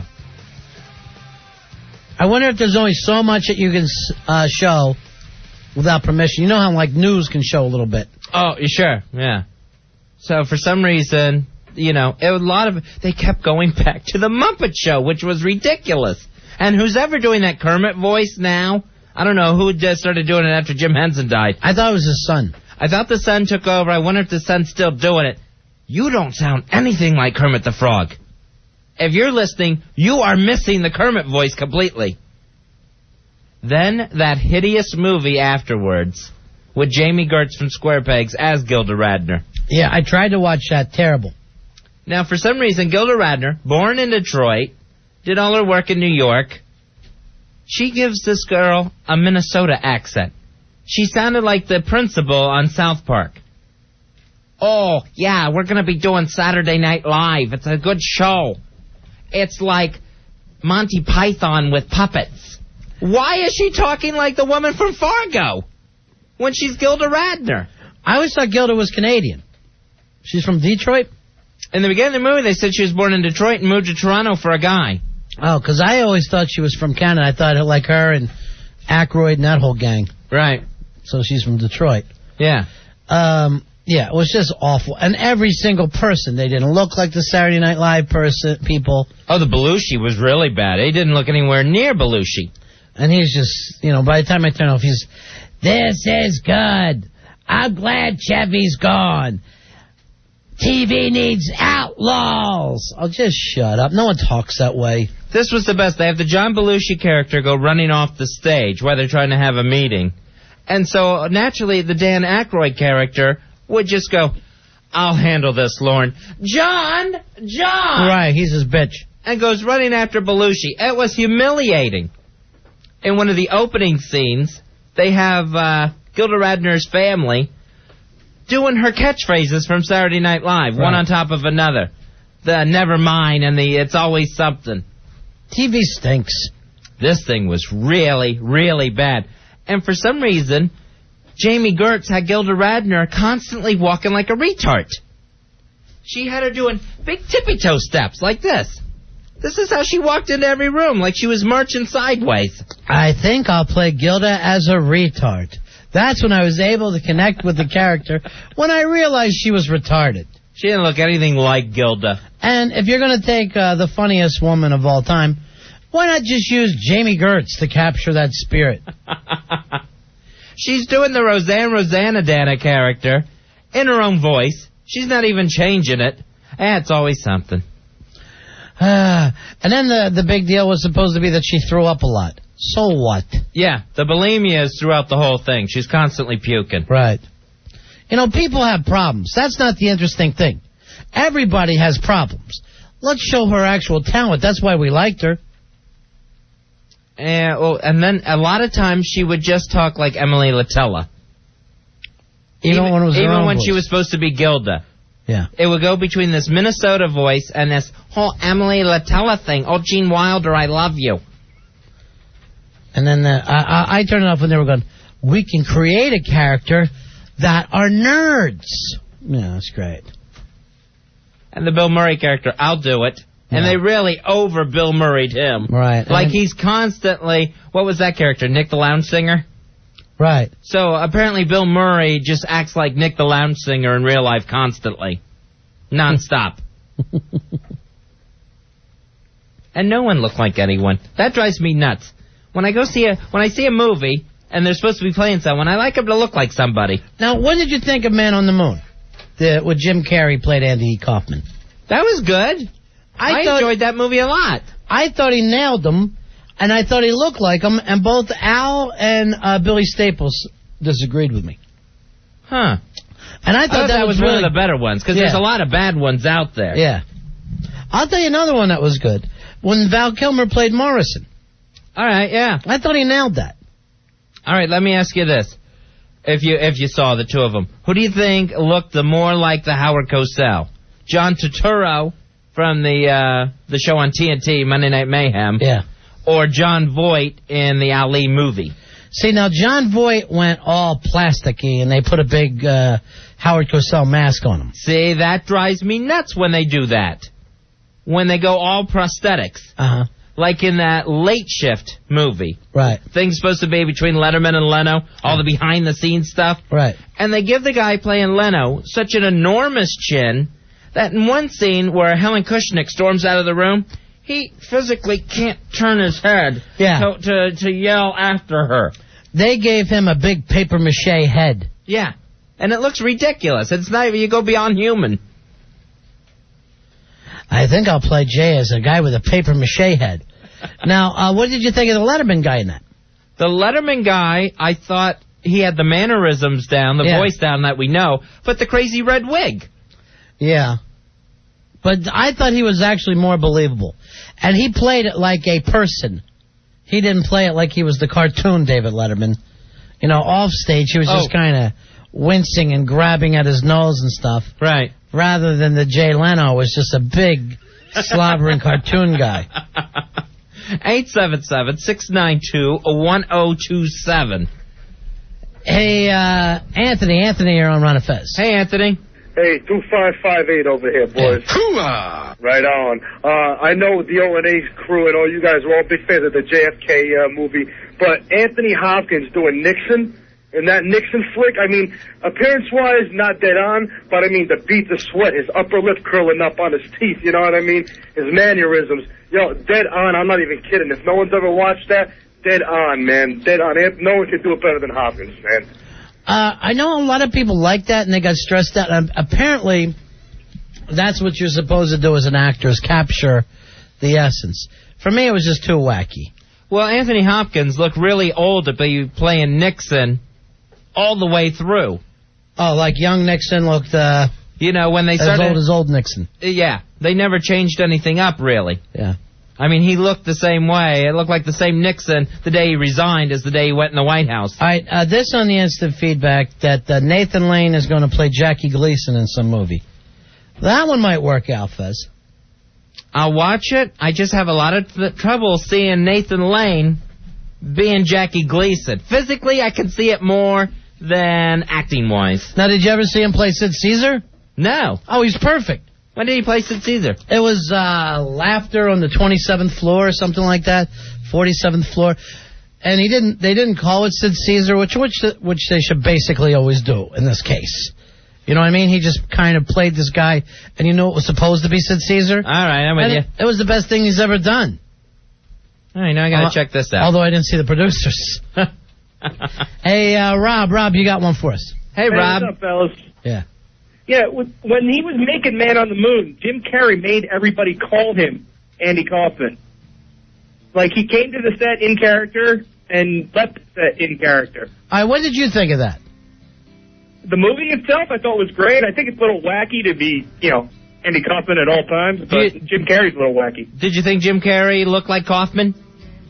Somewhat. I'm a little too young to really know much of Andy Kaufman, but I thought it was pretty good. Well, the stuff is still around. Thanks, man. Yeah. You can watch Taxi. Yeah. I have been, actually, lately. All right, thanks, man. See ya. 877-692-1027. I would know how we talked about the Nathan Lane. See if this is even stranger. This on the instant feedback. On a CBS movie, Gleason will be played by Brad Garrett. How the hell? Who's Brad Garrett? Yeah.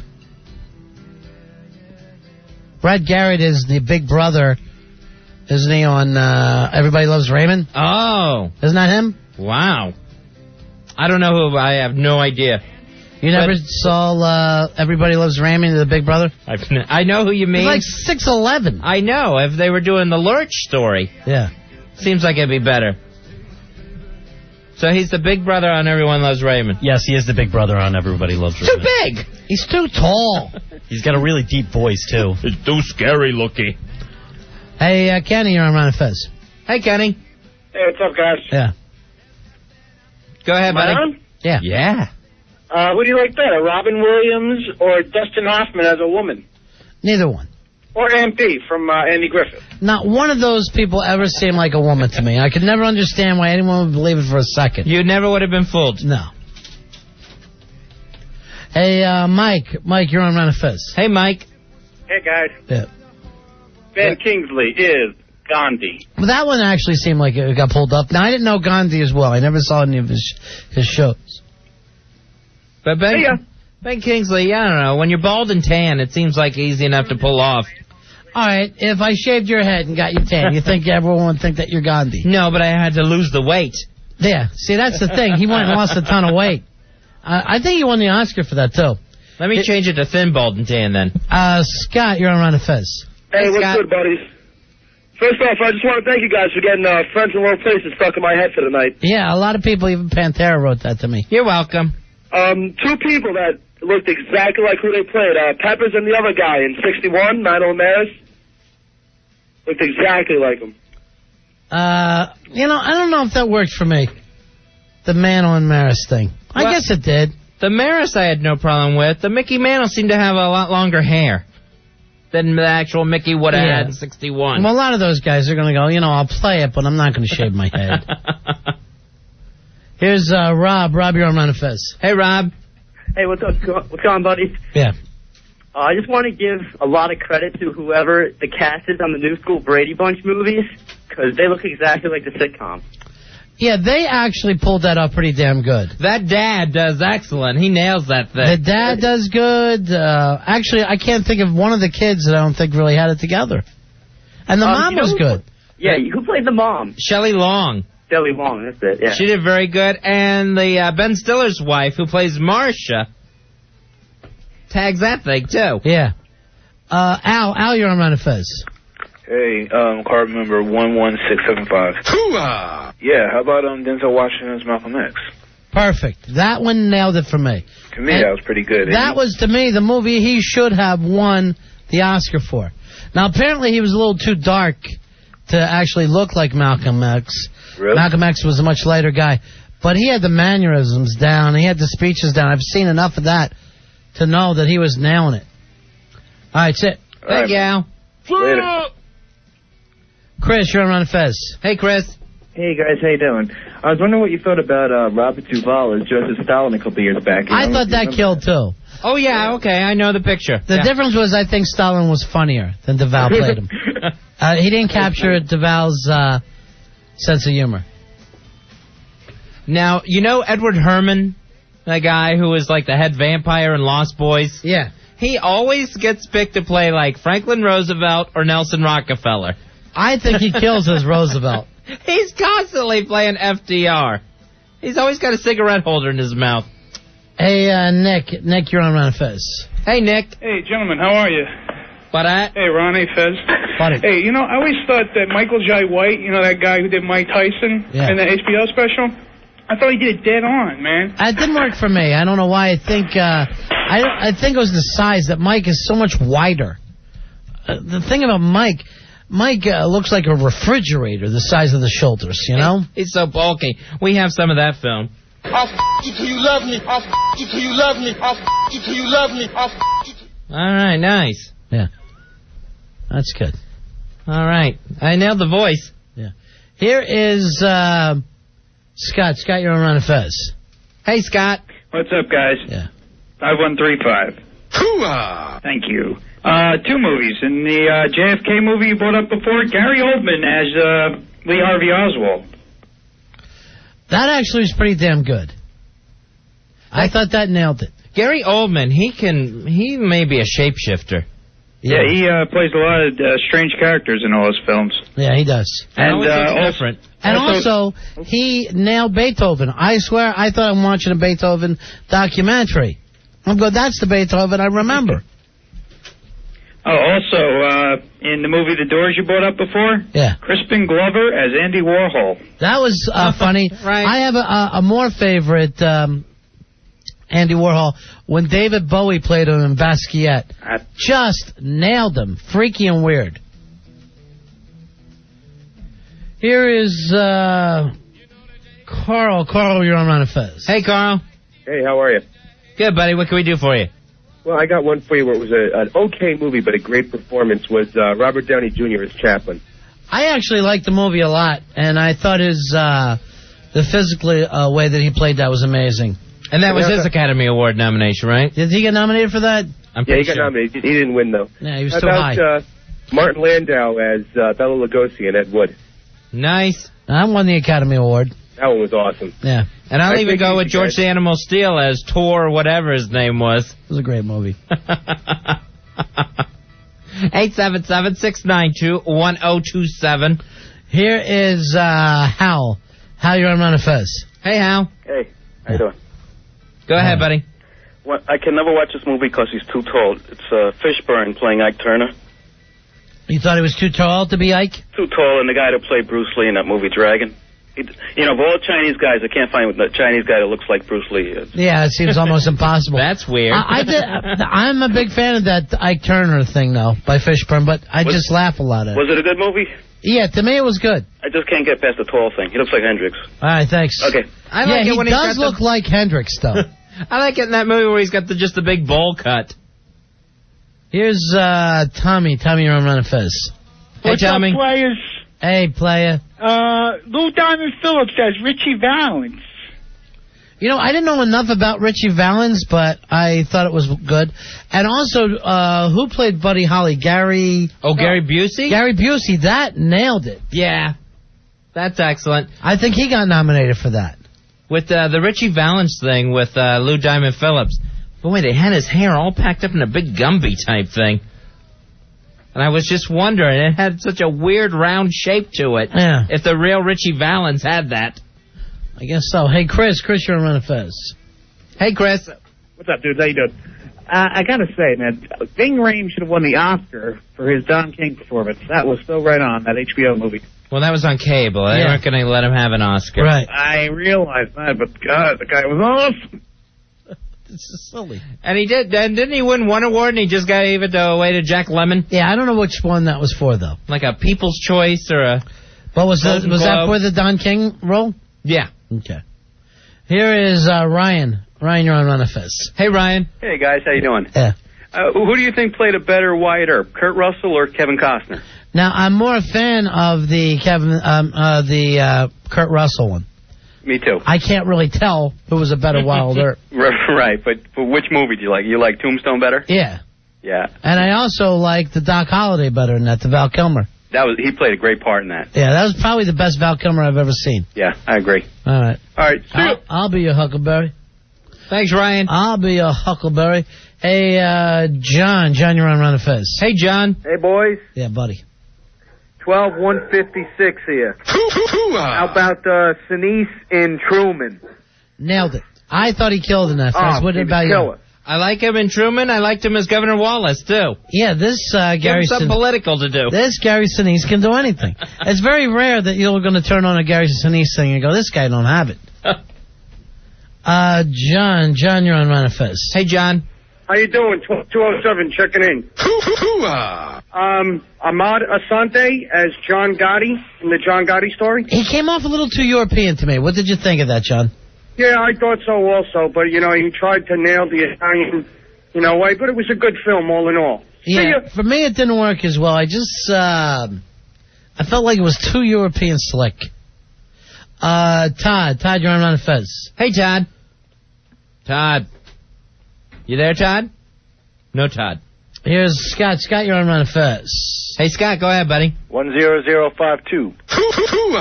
Yeah, how about George C. Scott and Patton? Nice, Great. I got no problem with it. That's an Oscar winner, too, right? That's it. Here's Mike. Mike, you're on Ron and Fez. Hey, Mike. What's going on, guys? Yeah. Gary Oldman is Sid Vicious and Sid and Nancy. So many people tell me that they love that movie, and I just can't stand it. What do you like about it? It's false. It's just ridiculous. It's a bad movie all the way around. He doesn't even remind me of Sid. All right, thanks. Here's Dave. Dave, you're on Ron and Fez. Hey, Dave. Hey, buddies. Yeah. Hey, what'd you think of Will Smith as Ali? I only saw the commercials. From there, I liked it. That's all you got, huh? Another thing, the Chinese guy from Dragon, the Bruce Lee story that the guy mentioned. Yeah. I don't even think he was Chinese. I think he was like Hawaiian or Filipino or something. See, it's easier to get a Hawaiian guy because he understands you. Yeah. It shouldn't be so hard to get a Chinese guy. Well, a Chinese guy that really can pull off the Bruce Lee moves, though. All right, let's talk to a celebrity about this. Macy Gray. Macy Gray, you're on Ron and Fez. What's up, guys? 14531, check it in. All right. All right, listen. What about my pubes playing King Kong? Your pubes playing King Kong? Absolutely. Huh. Yeah. Thank you, Macy. Hey, guys, I love you, and sing. I'm gonna smoke some weed. Thank you, Macy Gray. Mike, you're on Ron and Fez. Hey, Mike. Hey, how about Alyssa Milano as Amy Fisher?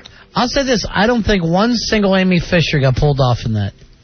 Who were all the Amy Fishers? You had Alyssa Milano. Drew Barrymore was one. Drew Barrymore, and then kind of a no-name, is that right? Yeah. Alyssa Milano was the best.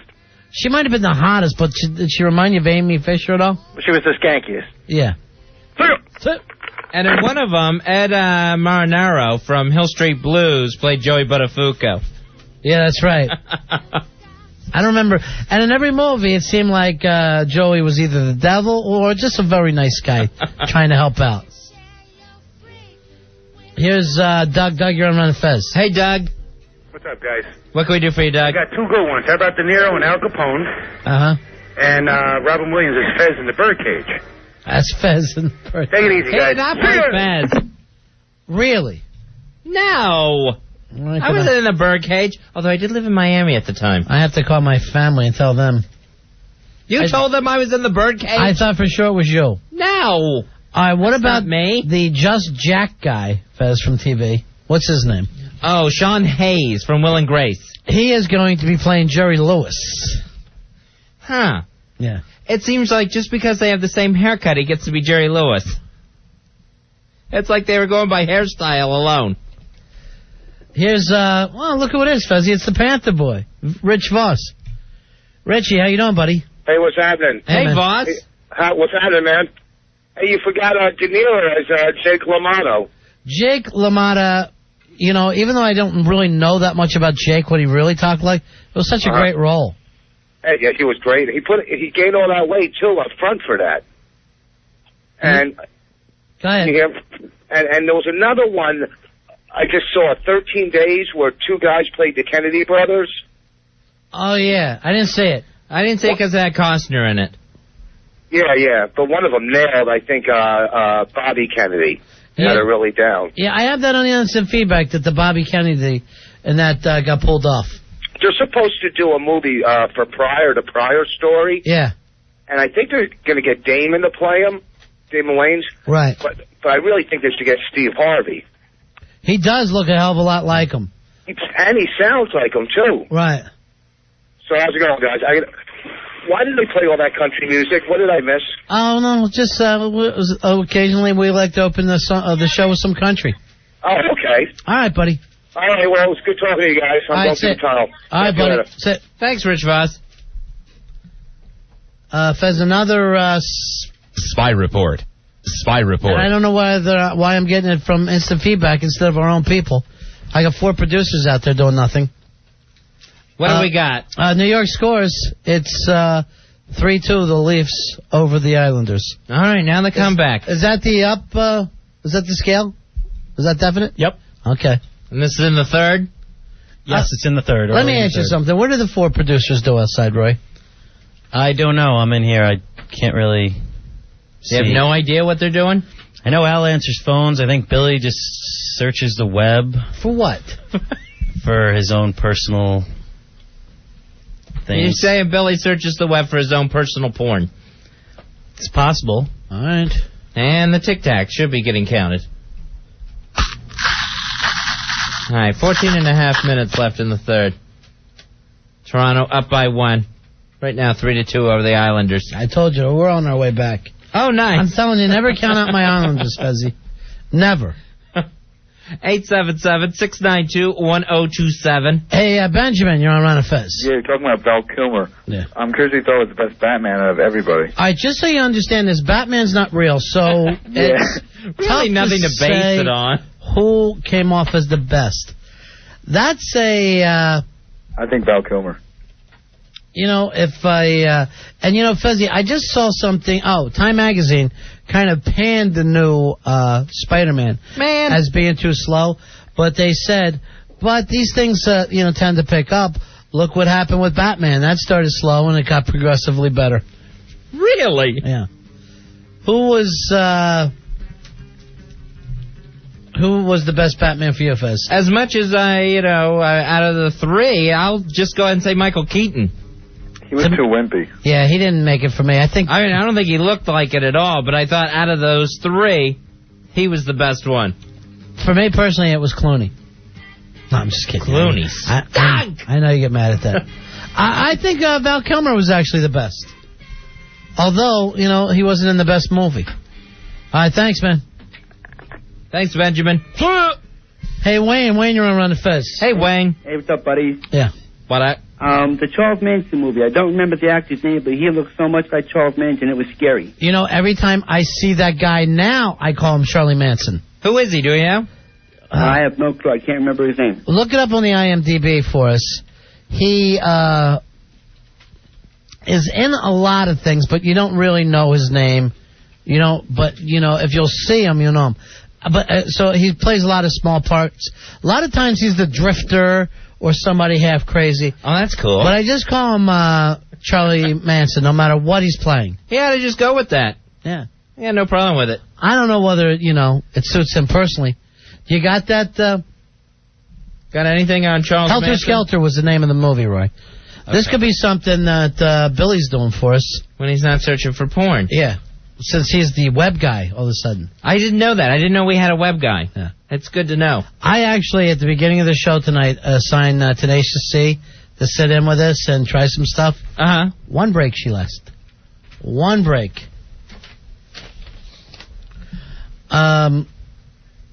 What the hell is that guy's... Oh, all right, we're getting it from the instant feedback. Always beats our producers. Constantly. Steve Railsback. Steve Railsback. Yeah. All right. Look up to see everything that he's done. What do we got Steve Railsback. What do we got on him? Anything we'd recognize? The only thing I recognize, unfortunately, is Barbed Wire. With Pamela Anderson. Pamela Anderson one, and Disturbing Behaviors. No. Just keep... here, print it out for me, and I'll read it off. Because there was one that was like The Stuntman or something. Was a fairly big movie with Peter O'Toole as the director or something like that. He had a big part. We'll check out the Steve Railsback. Yeah, you're probably, it's more stuff that if you've seen him, Fezzy, you would know him. He's got a huge list here on IMDb. John, you're on Run Fez. Ronnie Lowe, Fez Dog. I got the worst one in cinematic history. Rosie O'Donnell as Betty Rubble. Oh, I didn't think that was bad. What did you think, Fez? I had no problem. She had the laugh down, and that's all you want out of Betty Rubble. Yeah. Okay, guys. Now, the best Barney, Baldwin. Stephen Baldwin. He as nailed young it. Barney. Huh. Now, for me, neither Fred hit. I didn't feel like anybody had Fred down. One of them was John Goodman. The other one was the big guy from Full Monty. Right. Mark Addy. But I actually think that guy was better than Goodman. That was a better Flintstone movie. 877-692-1027. All right, let me go over this Steve Railsback to see if you remember any of this, Fezzy. And a lot of this stuff... Well, look, he's done... I know, he's got a ton there, doesn't he? 54 different things. All right, Helter Skelter he did. He did From Here to Eternity. I'm trying to think of any of this stuff that you would really know. I'm looking it over, Fezzy, and none of it really leaps out on me as something that you would like. It was anything that I've seen. I'm very limited. Yeah, I know. It's mainly comic book movies, if I can throw it to you there. Has he done any of those whatsoever? Mm-mm. Hey, we'll take a break. We'll come back. It is the Ron and Fez Show.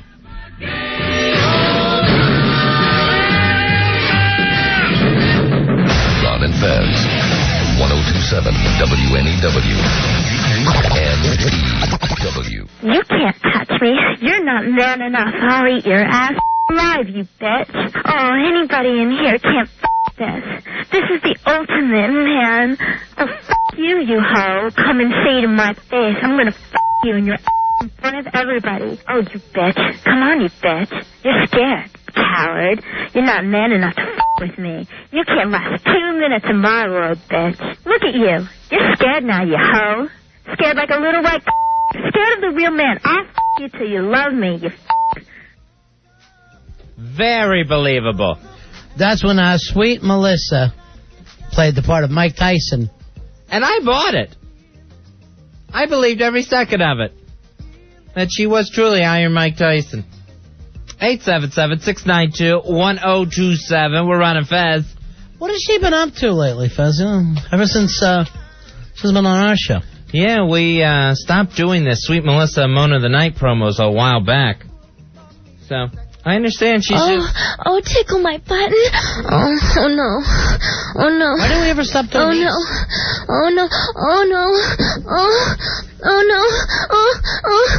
Yeah. Oh, yes. Oh. See, I find that believable in any part. Seems ridiculous to have stopped it. 877-692-1027. Here's Tommy. Tommy, you're on the Ron and Fez show. Hello, Tommy. Hey, how's it going? Good, buddy. I can't believe nobody called in with this one. Johnny Depp as Hunter S. Thompson in Fear and Loathing in Las Vegas.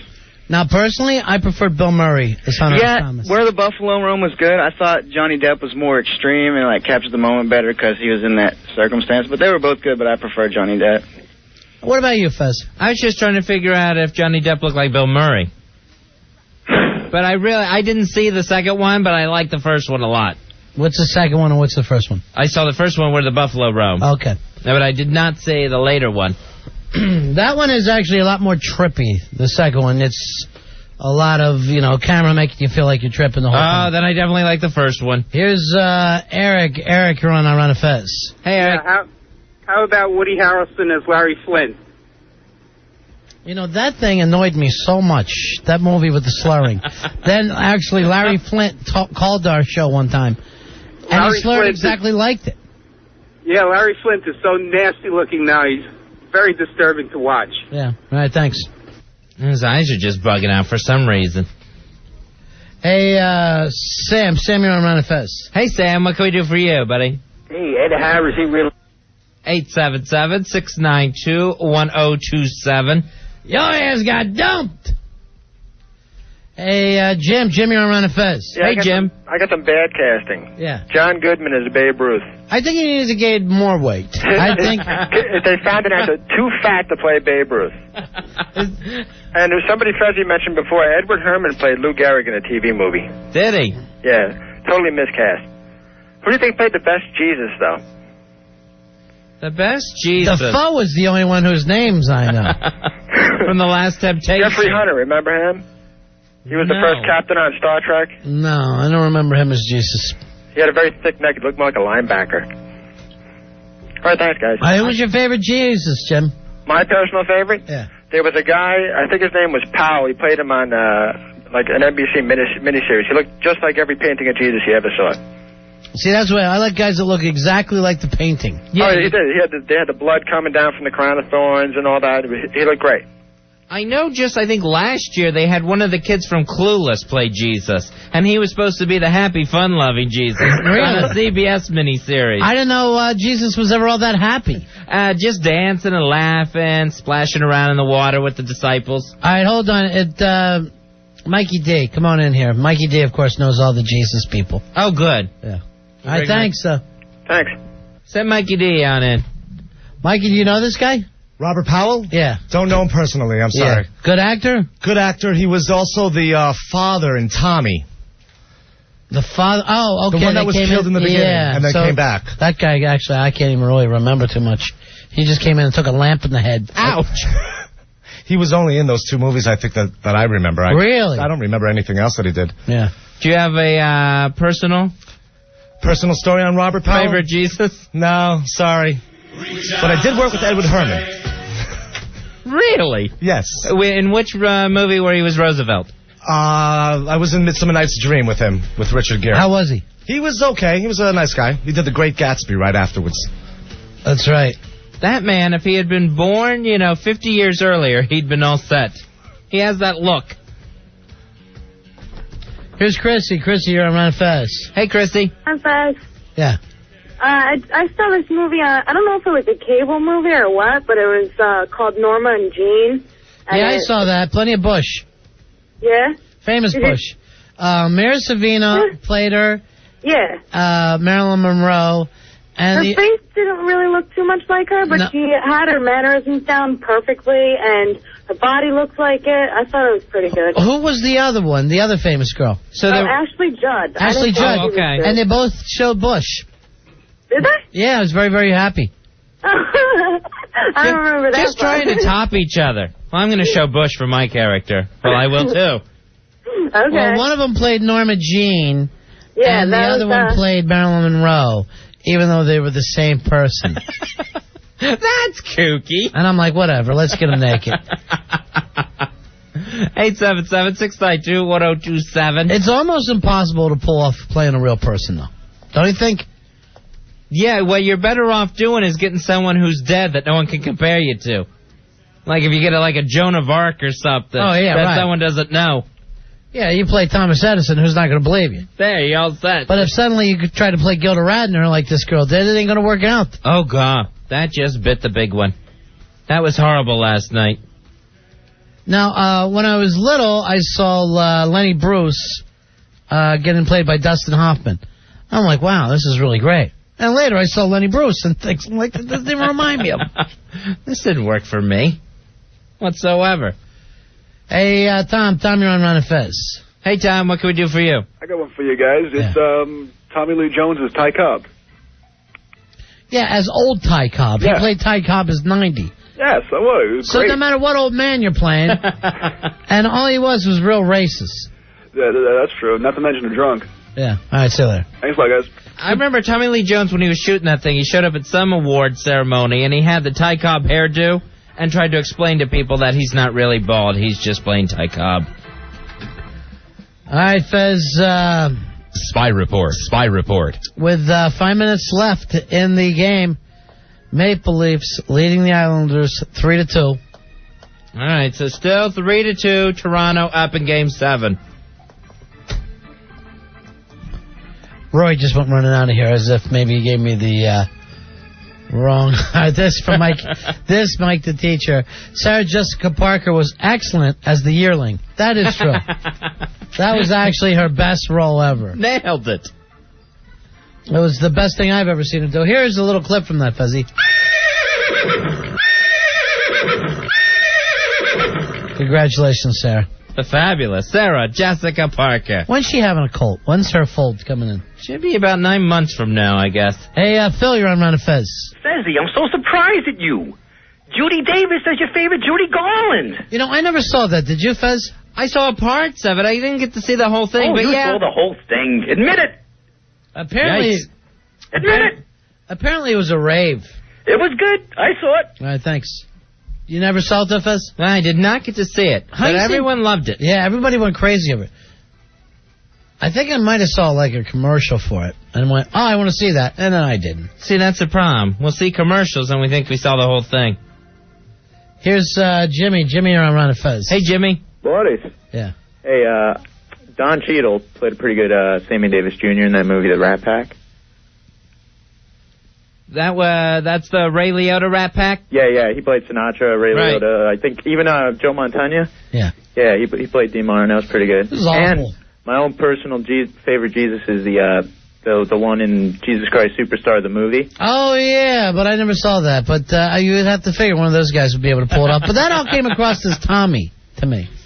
Oh, man, it's just cool seeing, like, the Apostles rock, man.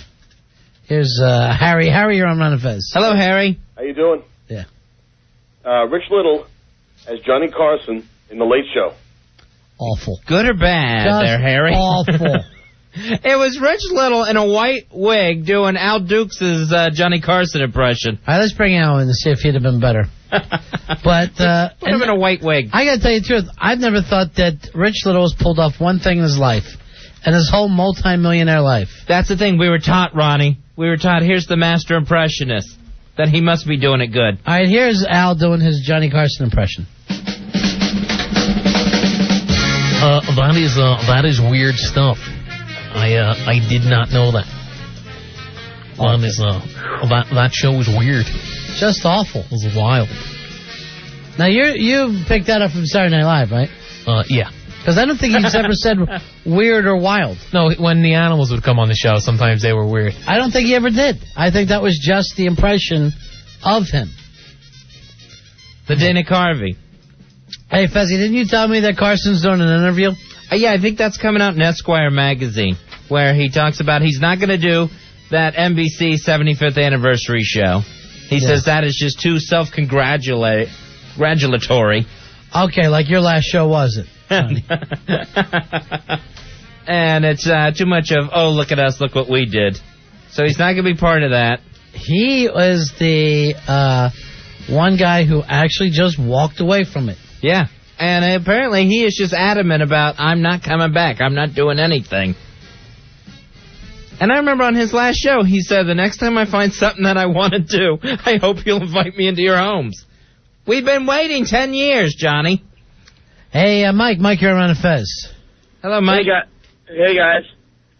Go ahead, Mike. What do you guys think of Brandon Lee playing his father, Bruce Lee, in The Dragon, The True Story of Bruce Lee? I don't think he pulled it off. I think he looked very much like his father. I don't even think he could play his father's son. He couldn't play Brandon Lee.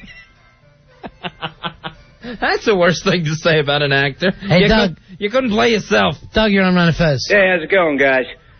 Nobody brought up Gary Cooper in 1941 as Lou Gehrig in Pride of the Yankees. Terrible. Looked like he couldn't even throw a baseball. Oh, come on. He kind of nailed it in a lot of ways, though. Not even slightly. Although I never thought Gary Cooper could even play an actor.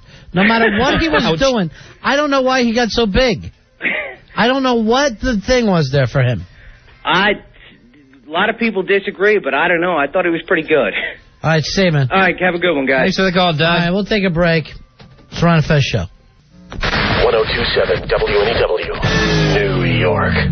Ron and Fez, Big Ass Radio. 1027 WNEW. We're Ron and Fez, about a half hour away from a big-ass simulcast on MTV, The Osbournes. We'll watch it along with you. Make some commentary along the way. There's some lazy radio for you, Fez. Sure. We turn on the TV, we just start watching. Of course, really, what's a football commentator doing?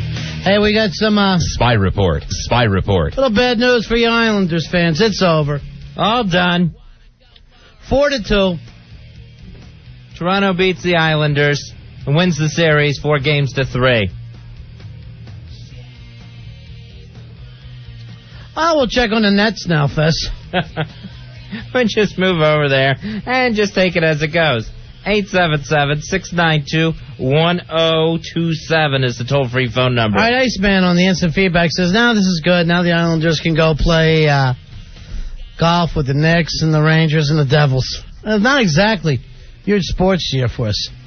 No, that didn't work out there, did it? 877-692-1027. Ronnie, did you see the vegan couple that has now been charged with child endangerment? Unbelievable. This in Queens, because they kept their 16-month-old daughter on a strict vegetarian diet. Because you know how chubby some 16-month-olds can be. Fezzy, 16 months old, the baby weighed 10 pounds. Frightening. No teeth. Couldn't respond other than light crying. Now, I saw a doctor, a pediatrician, saying, you don't know whether the kid can come back from this. Yeah, trouble moving her arms and legs even. Like you said, 10 pounds. And that distended abdomen that you see in those Help Ethiopian commercials. Now, where's Moby now? How come Moby's not pushing this angle? He's always telling us to be vegan.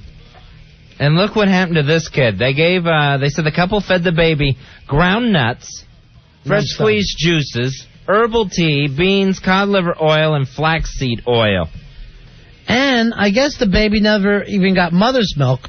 No breastfeeding. Because that's from an animal? Is that the problem there? It must be. That takes it out of the whole vegan range. I'd rather feed a kid blood. So no mother's milk and no any sort of infant formulas, like the Similac or anything like that. So apparently someone tipped him off anonymously, the authorities, in November, and they took the baby into the hospital, and the parents are just now getting charged. I see. So how's the baby been doing since then? Having some steak? Just enjoying a nice dog for itself.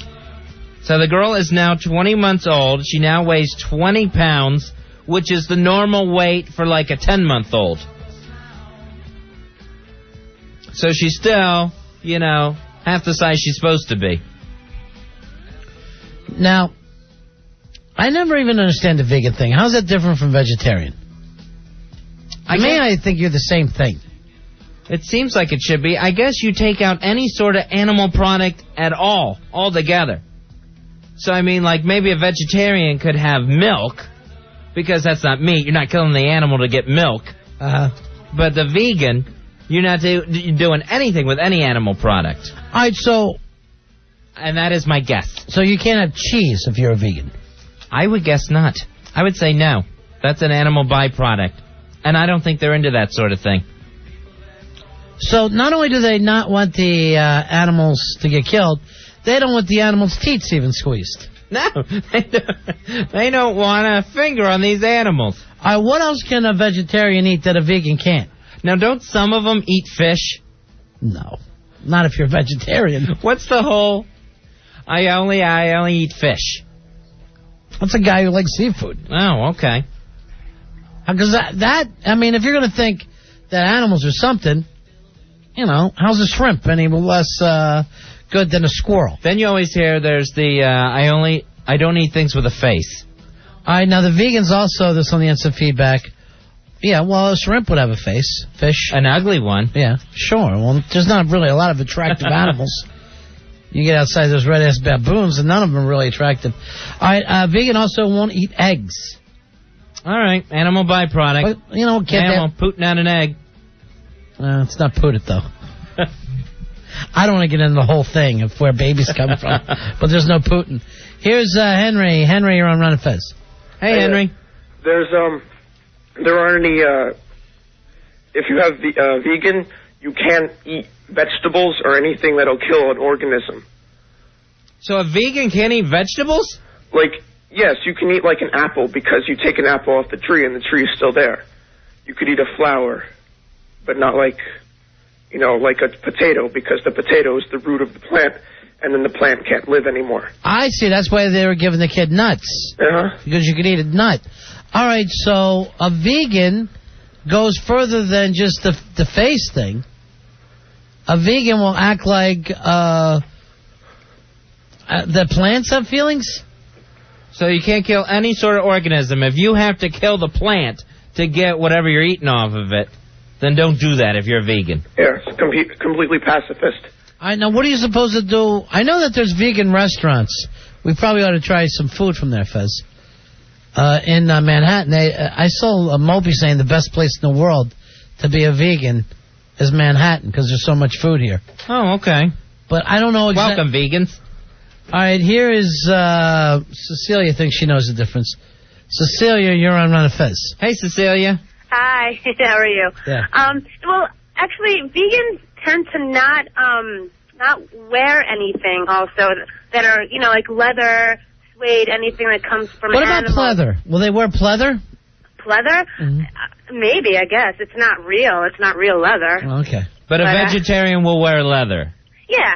I mean, I'm vegetarian. I don't eat meat. I don't eat fish, anything like that. But I do eat cheese. Like, I'll eat eggs and, you know, stuff like that. Now, do you do this for the animals or do you do it for yourself? A little bit of both. But it mostly started out because of the animals. Like, I'm not into killing animals or anything like that. Except for belts and shoes. Well, nah, not really. The decorative animals. I actually don't wear too much leather, actually. And I also don't... Right, but too much is something. Too much something. I do eat eggs. I do eat cheese, but I try to go organic, where, you know, there's no hormones, no pesticides, nothing like that in the food. Try. It's an expensive lifestyle, but, you know, it's worth it. I think it's worth it. All right, thanks. All right, bye. Thanks, Cecilia. She sounded a little down for a vegetarian. Hey, Jim, you're on Run and Fez. Hey, Jim. Hey, yeah, I'm no vegan, but in the paper it said they fed the kid cod liver oil. Yeah, that's on the list here. Yeah, but cod's a fish, so they couldn't have been real vegan. That doesn't make sense. So, and I'm I think sure maybe they were just nutty. Maybe they're confused. I would think you would have to kill that cod to get its liver oil out of it. All right, this on the instant feedback. They won't use regular soap either, the vegans. Why? Where's soap come from? It's not still coming from whales, is it? It can't possibly still be animal lard that we're scrubbing ourselves with. Hey, Jay. Jay, you're on Run and Fez. Hey, Jay. What up? Yeah. I was a vegan for about 4 years. Here's a true definition. You don't eat meat. You don't eat any animal products. No cheese. No fish. No eggs. No nothing. It's pretty much sticking with vegetables, a lot of tofu, soy products, and you can eat potatoes. I don't know what that guy was talking about. But he said you're killing the whole plant if you do that. He doesn't care. I don't care. I'm not vegan anymore, but I'm just saying. All right, what happened that made you stop being vegan? Chicken wing. Yeah. Sure, that'll do it. It was. It was macaroni and cheese, and then the chicken wing. It was all downhill from there. You know something? Yeah, go ahead. Screw the animals. I'm hungry. Yeah, I'm starving too. Just starving. Here's, yeah, see, I don't think I could, I think I could probably eat some vegetable stuff and some fruit stuff. But I need a little cheese in there. You need something. You need that buttery flavor, the buttery goodness on your vegetables. That's the only way I can eat vegetables. Here's, oh yeah, I didn't even think about butter. You couldn't have any butter. Right. Byproduct. Because I was going to go, well, where's butter get into it? But I guess you could have margarine, right? Yeah, I guess you could have some oleo. And what's that, olive oil? I think it's, wasn't it another word for margarine? Yeah, but oleo, I think, means olive oil. Oh, I didn't know that. Yeah, I think so. Hey, Mickey, you're on Run and Fez. Hey, Mickey. Hey, how you guys doing? Yeah. It ain't nothing with a face. Well, that's so it was a vegetarian. Yeah, but I'm a chef, and I had them in for a week. And you want to talk about driving someone crazy? They go over the menus, cut them apart. They eat nothing. Just tofu, vegetables, and just drives you crazy. All right, well, I'm sorry that happened to you, Mickey. Oh, that's all right. All right, later. That's it. Take care. 877-692-1027. Now, does that Moby look healthy to you? No. I'd stomp his ass. Al Dukes comes off like a vegan. He's barely bigger than that Queen's baby. Here's, somebody had to take Moby away from his parents. Johnny, you're on Ron and Fez. Hey, guys. Barat? Hey, Barat. First question, I want to answer the soap question if that hasn't been answered yet. Nope. First. Okay, the reason why vegans are hardcore, they even call them sometimes militant vegans because they're so opposed to any kind of animal, abuse at all. It's because they use animal fat. They render it, and that's how soap's made, or part of the reason the way soap's made. So soap is still made out of animal fat. Yep, and a lot of shampoos and a lot of other products too. I had no idea that. Did you, Fuzzy? I thought we were at this point in our time where we had all kinds of synthetic stuff for that. And one of the biggest ones is lipstick. Lipstick is one of the biggest ones that has and the sparkly stuff when you get the sparkly lipstick and then the sparkles that you put on your skin and stuff. Okay, sure, the glitter. That's from fish scales. So it's not glitter, it's fish scales? Fish scale, yep. Now you're making stuff up. No, I swear to God. Very shiny fish scales. All right, Fuzzy, here is the definition of a vegan. All right, good. A person whose diet excludes all forms of animal products, including meat, fish, poultry, eggs, dairy, gelatin, whey, refined sugar, and honey. All right, honey because you're stealing it from the bees? Yeah. All right. Bees need that. What's the refined sugar part? That I don't know. And what is whey? I know curds and whey. That's it. I guess that's something important. That an animal needs. Hey, Craig, you're on Run and Fez. Hey, Craig. Craig disappeared. You're cutting in and out, Craig. He's got a vegan phone. He was asking why they don't eat Hershey bars. Huh. I guess it has to do with the sugar. Oh, yeah. There's your refined sugar right there. Here is Mike. Mike, you're on Run and Fez. Hey, Mike. Hey, guys. Barat? Hey, I just wanted to say Paul McCartney's the most famous vegan, isn't he? I thought he was a vegetarian. I thought he was the big animal rights activist, him and, of course, the late Linda, were onto that. Canvas shoes, no leather. Yeah, I know they were big into that, but I didn't know they were actually vegans. No, I understand. They're big animal rights activists. He dumps all kinds of money into the cause. Also, I believe. All right, thanks. Well, all right. You can be an animal rights person. Like all the PETA people aren't vegetarians, are they? No. They just want things treated nice till we eat them. 877-692-1027. All right, Fezzy, this is weird to you. Vegans can't have an Altoid. Why? Because there's gelatin in there. So when you're eating an Altoid, it's like eating a little steak. All right, a nice, curiously strong, minty steak. All right, now, whey that you asked about, Fezzy, the instant feedback says that's from milk. Oh, all right. That has milk in it. Okay. And the curds. Well, we know what curds are. Like curdled milk. Hey, Mike, you're on Ryan and Fez. Hey, Mike. What's up, boys? What I want to say that I really can't. I hate any vegetarian or vegan that thinks they're closer to God whatsoever. Well, 9 Inch Nails is actually closer to God. Because they don't kill animals or anything like that. They think that they're doing something a little better than the rest of us. If you think about it, throughout the history of mankind, most of us have starved. We haven't had the luxury of choosing what we want to eat. You eat to survive. You don't eat because you feel like eating this or you feel like eating that. Yeah, well, we've proven that we've got plenty to eat now. Well, no, it's a much different story. If you think about even just a chicken, if you're just sitting there listening to that thing, after a while you go nuts to just kill it to shut it up, let alone eating it, a lot of things, if you think about logically, the way things are, we need to survive, and we eat anything that's within our environment. No one thing is better than the other thing. We all have to die sometime. It's just the way it works. It's the process. You're preaching to the choir right now, my friend. All right. I have no problem eating that baby. Here's Bob. Bob, you're on Run Fez. Hey, Bob. Hey, The Simpsons had the best thing. Yeah. They said that a level 4 vegan was somebody who couldn't eat something that cast a shadow. A watermelon has a shadow.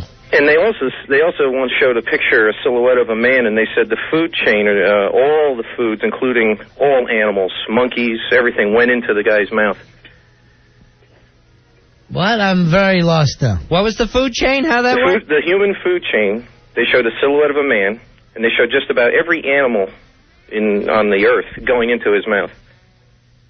I'm sure we could eat just about anything we wanted to. Yeah, I can't. We're capable of killing it and cleaning it. I can't think of one thing that we don't eat. It's all good. There's people that have bugs in their diet and love it. True. We see the faces of death eat those monkey brains. Hey, Scott, you're on Run Fez. Hey, guys, how you doing? Hey, Scott. 3-year vegan here. I got an answer about that refined sugar thing. Are you a 3-year vegan? Yes, sir. How do you liking it? You feel good? Yeah, it's really hard, especially when you do drugs and alcohol and stuff, but... You still do drugs and alcohol? A little bit. It's so funny. Yeah. But with the refined sugar thing, they process it with something called bone charring method, where they use the cow bones. I had no idea. Yeah, it's kind of complicated, but I know they use cow bones and they burn them, and somehow that refines the sugar in the process. This seems like in the 21st century we'd be past all these things. It's medieval. It really is. Now, are you just a big animal fan? You love animals? No, I'm not like a tree hugger person. I'm just like a punk kid who got introduced to it, and it was just a good philosophy. I agree with it. What's the philosophy? Just that you can't really have compassion on other people until you have compassion on the lowest life forms. That's just what I believe. Okay. So. I'm still going to stomp a bug. Jesus wouldn't, Fez. He wouldn't? Never. If it was biting him. Never. He ate fish. He served it. He didn't like it, though. Here's Matthew. You're around Fez. Hey, Matthew. Hey, Fez. Yeah. How are you? All right, this is what I know about the fish-eating vegan thing. Oh, okay. Or the fish-eating vegetarian thing. You go. I was a vegetarian for 3 years. I was a vegan for 3 months, and then went on the Atkins diet and ate every animal in sight. Nice. But you got it. So what happens is, if you start eating fish, in my experience, it's been because the vegetarians screwed up so bad that they got very sick once, and then resorted to say, okay, you just can't get enough protein from beans, and they move on to fish. But the more kind of philosophical side of it is, if you're a vegetarian because you protect animals, you don't eat cows and chickens and all that nonsense because they're processed. They are, brutally slain. They're brought up, in pens, the whole 9 yards. But fish are still traditionally caught from the ocean. So that's, okay with the world. Because they live a good life. Exactly. Yeah. Oh, okay. See, I understand some of that. I mean, when you see what they actually do with these cows now and chickens now, that's not right.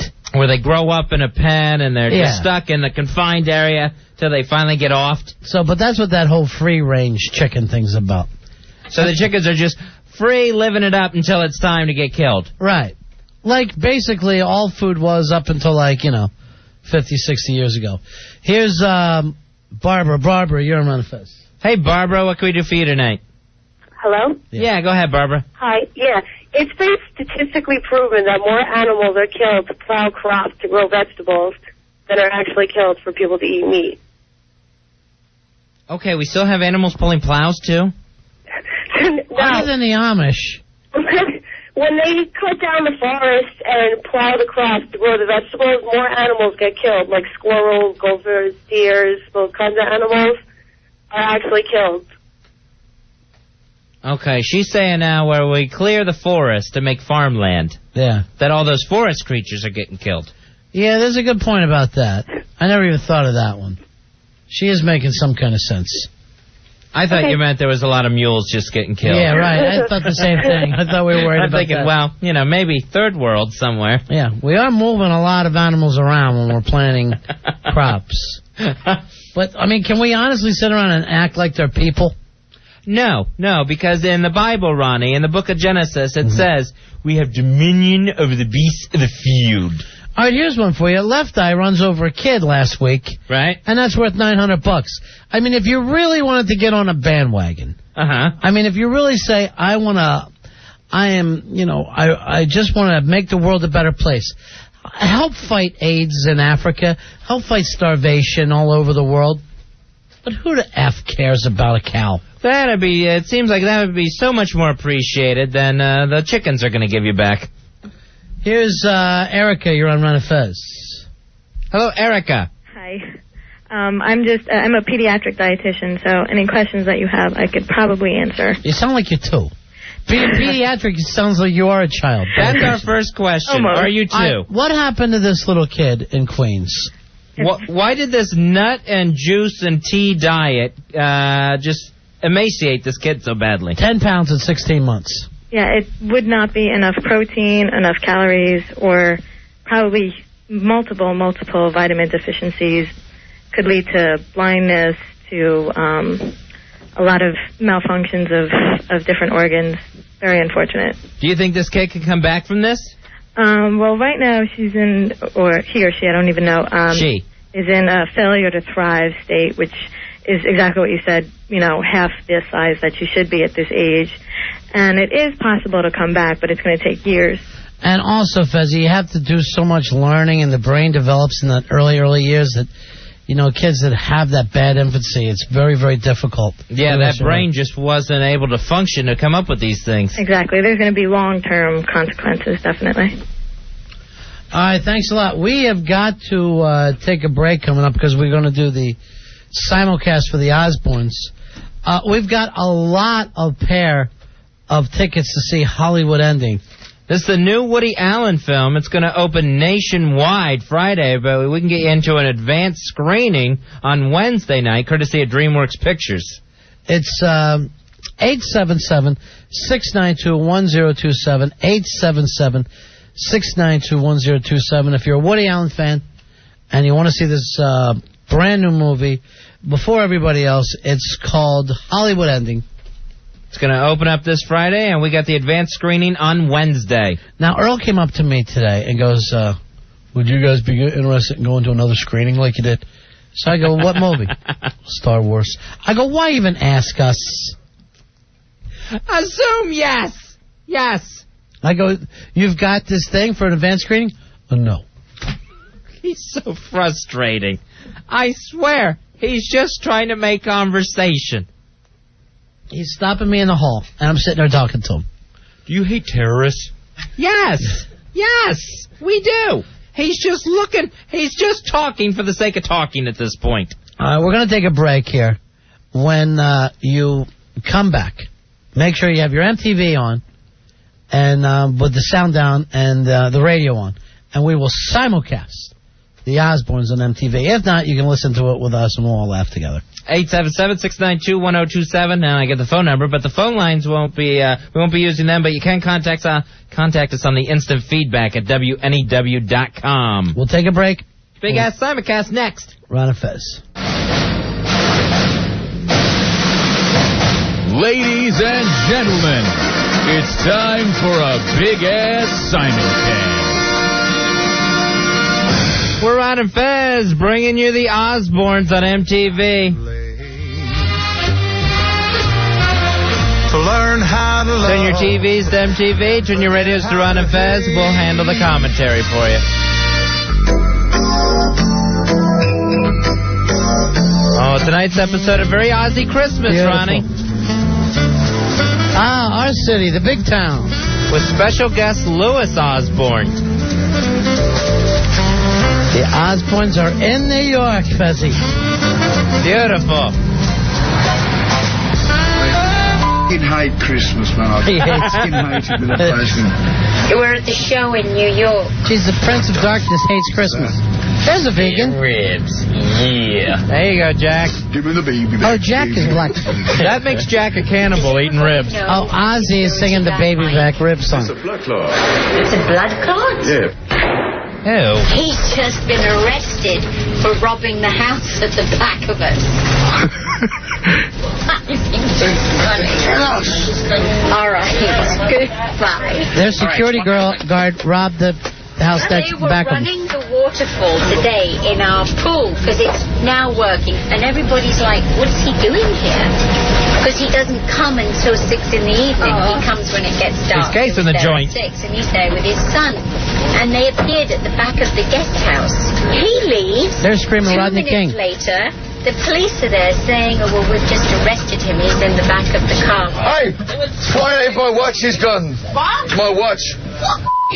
My Van Cleef.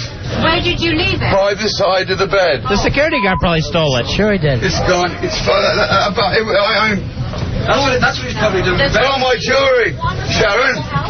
There he comes. He's got a cane. My jewelry. I'll get on the phone right now. Get on the phone. Check my watch, my jewelry. If he's in there, I'm going home and I'll whack the. Your friend, the black security guard? Wow. I've got my Here golden he comes belt with me, back. haven't I? Here comes Check Citizen everything. Kane. Check everything. See, He's tried to get off this bus 5 times now. Oh, she's going to get beamed up, Fezzy. Sounds crazy, but I think he really liked us, and I don't think he wanted to steal. Now, this is where Ozzy gets one thought in his head, and he can't let go of it. Right now, it's his watch and jewelry. No bells on when you got nicks. No, but when he was arrested, he had one of your T-shirts on. He's wearing Ozzy's clothes. No, what it was. Sounds great. Like, an Aussie saying Aussie? Yeah. Oh.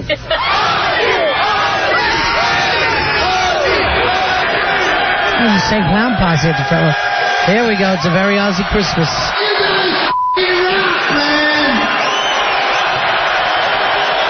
Somebody stole my watch. No one's leaving. Sharon, find out where my watch is.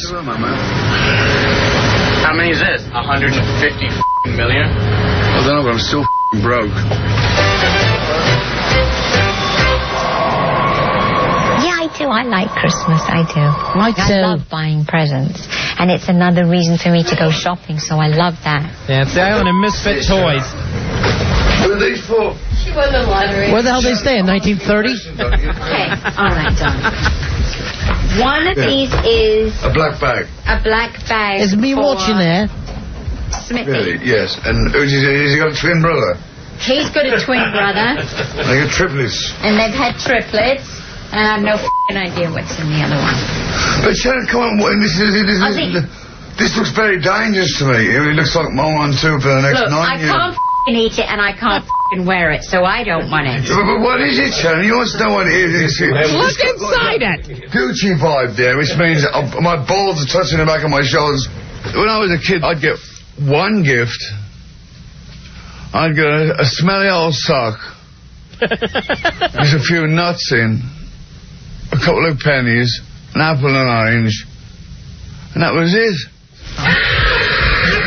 Hi.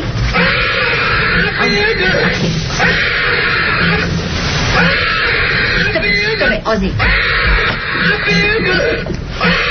Well, that's what everybody wants. You know, I think... Is that the security guard? Your dad's pissed off. What's up with him? Well, he wants to know about how we're going to get all these bags on the plane. What? We're never going to fit anything. Oh, he was just complaining about all he got for Christmas when he was a kid was a sock and nuts. Yeah, there's nuts in his sock. I didn't mean to do that. Ow. Thank God that kid's wearing a protective windshield. Sorry. Oh, God. Ozzy loves his Black Earl doll.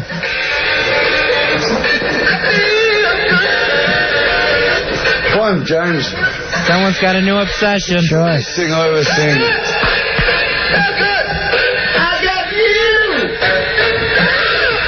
I love Christmas. I love the whole build-up. We can all eat together, give each other our gifts, and then the kids can go out and do what they want to do. Like every other night. Ozzy and I can stay in. Christmas with at the dogs Roxy. and the cats and just have a nice, quiet evening. You can keep on missing us. It ain't gonna be. I know. I ain't gonna be here. Everybody's going to fight, call each other bastards, and everybody will go to bed early. Thousands of bags, some are big, some are brown. We managed to... Where's my James Brown? He does all of his shopping in New York, though. That's nice.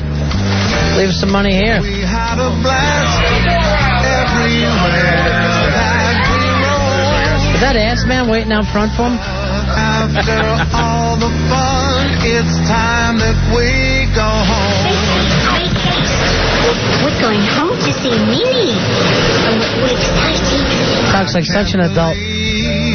That we must say goodbye. They're just trying to stuff this plane with Gucci bags. All this junk on board, I hope the plane... Oh, Fez, it's just getting better and better, isn't it? It's a very Ozzy Christmas. We'll take a break. We'll be right back. More of the Big Ass Simulcast with Ron and Fez. Ron and Fez, 102.7 WNEW. Ron and Fez back with our big ass simulcast of the Osbournes. They're finally home. Home for Christmas. And I'm sure there's nothing but dog crap all over that house.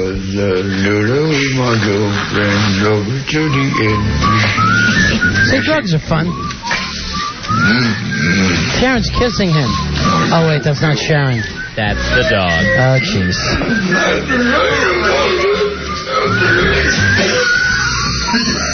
Ah, jeez, there's Ozzy dying. Oh, those sweet F nothings they whisper in each other's ear. Yeah. Oh, no, it's Christmas.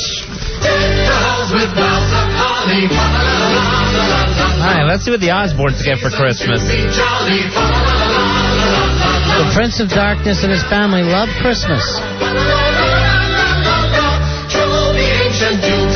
Bubbles.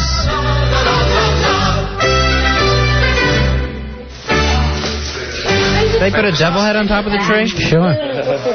Who's this? Gorgeous. Thank you. It's so thoughtful.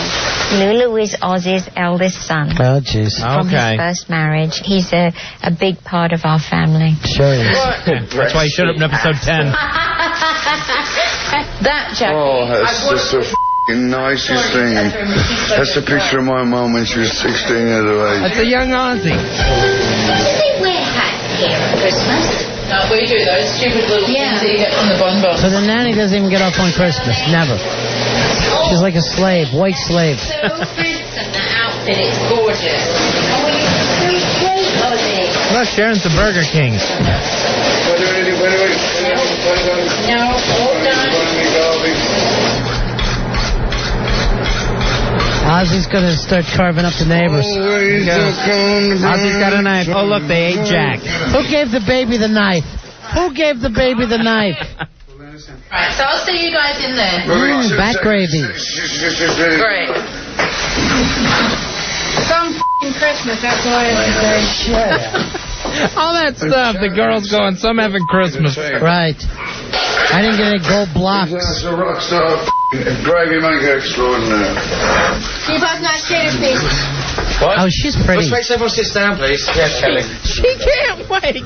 She's digging into the chow. Let's sit at a table with your family and see how My grandmother used to put those on her toilet paper roll. I don't think we've ever used this before. Yeah, we have. We used it at Thanksgiving. Now, why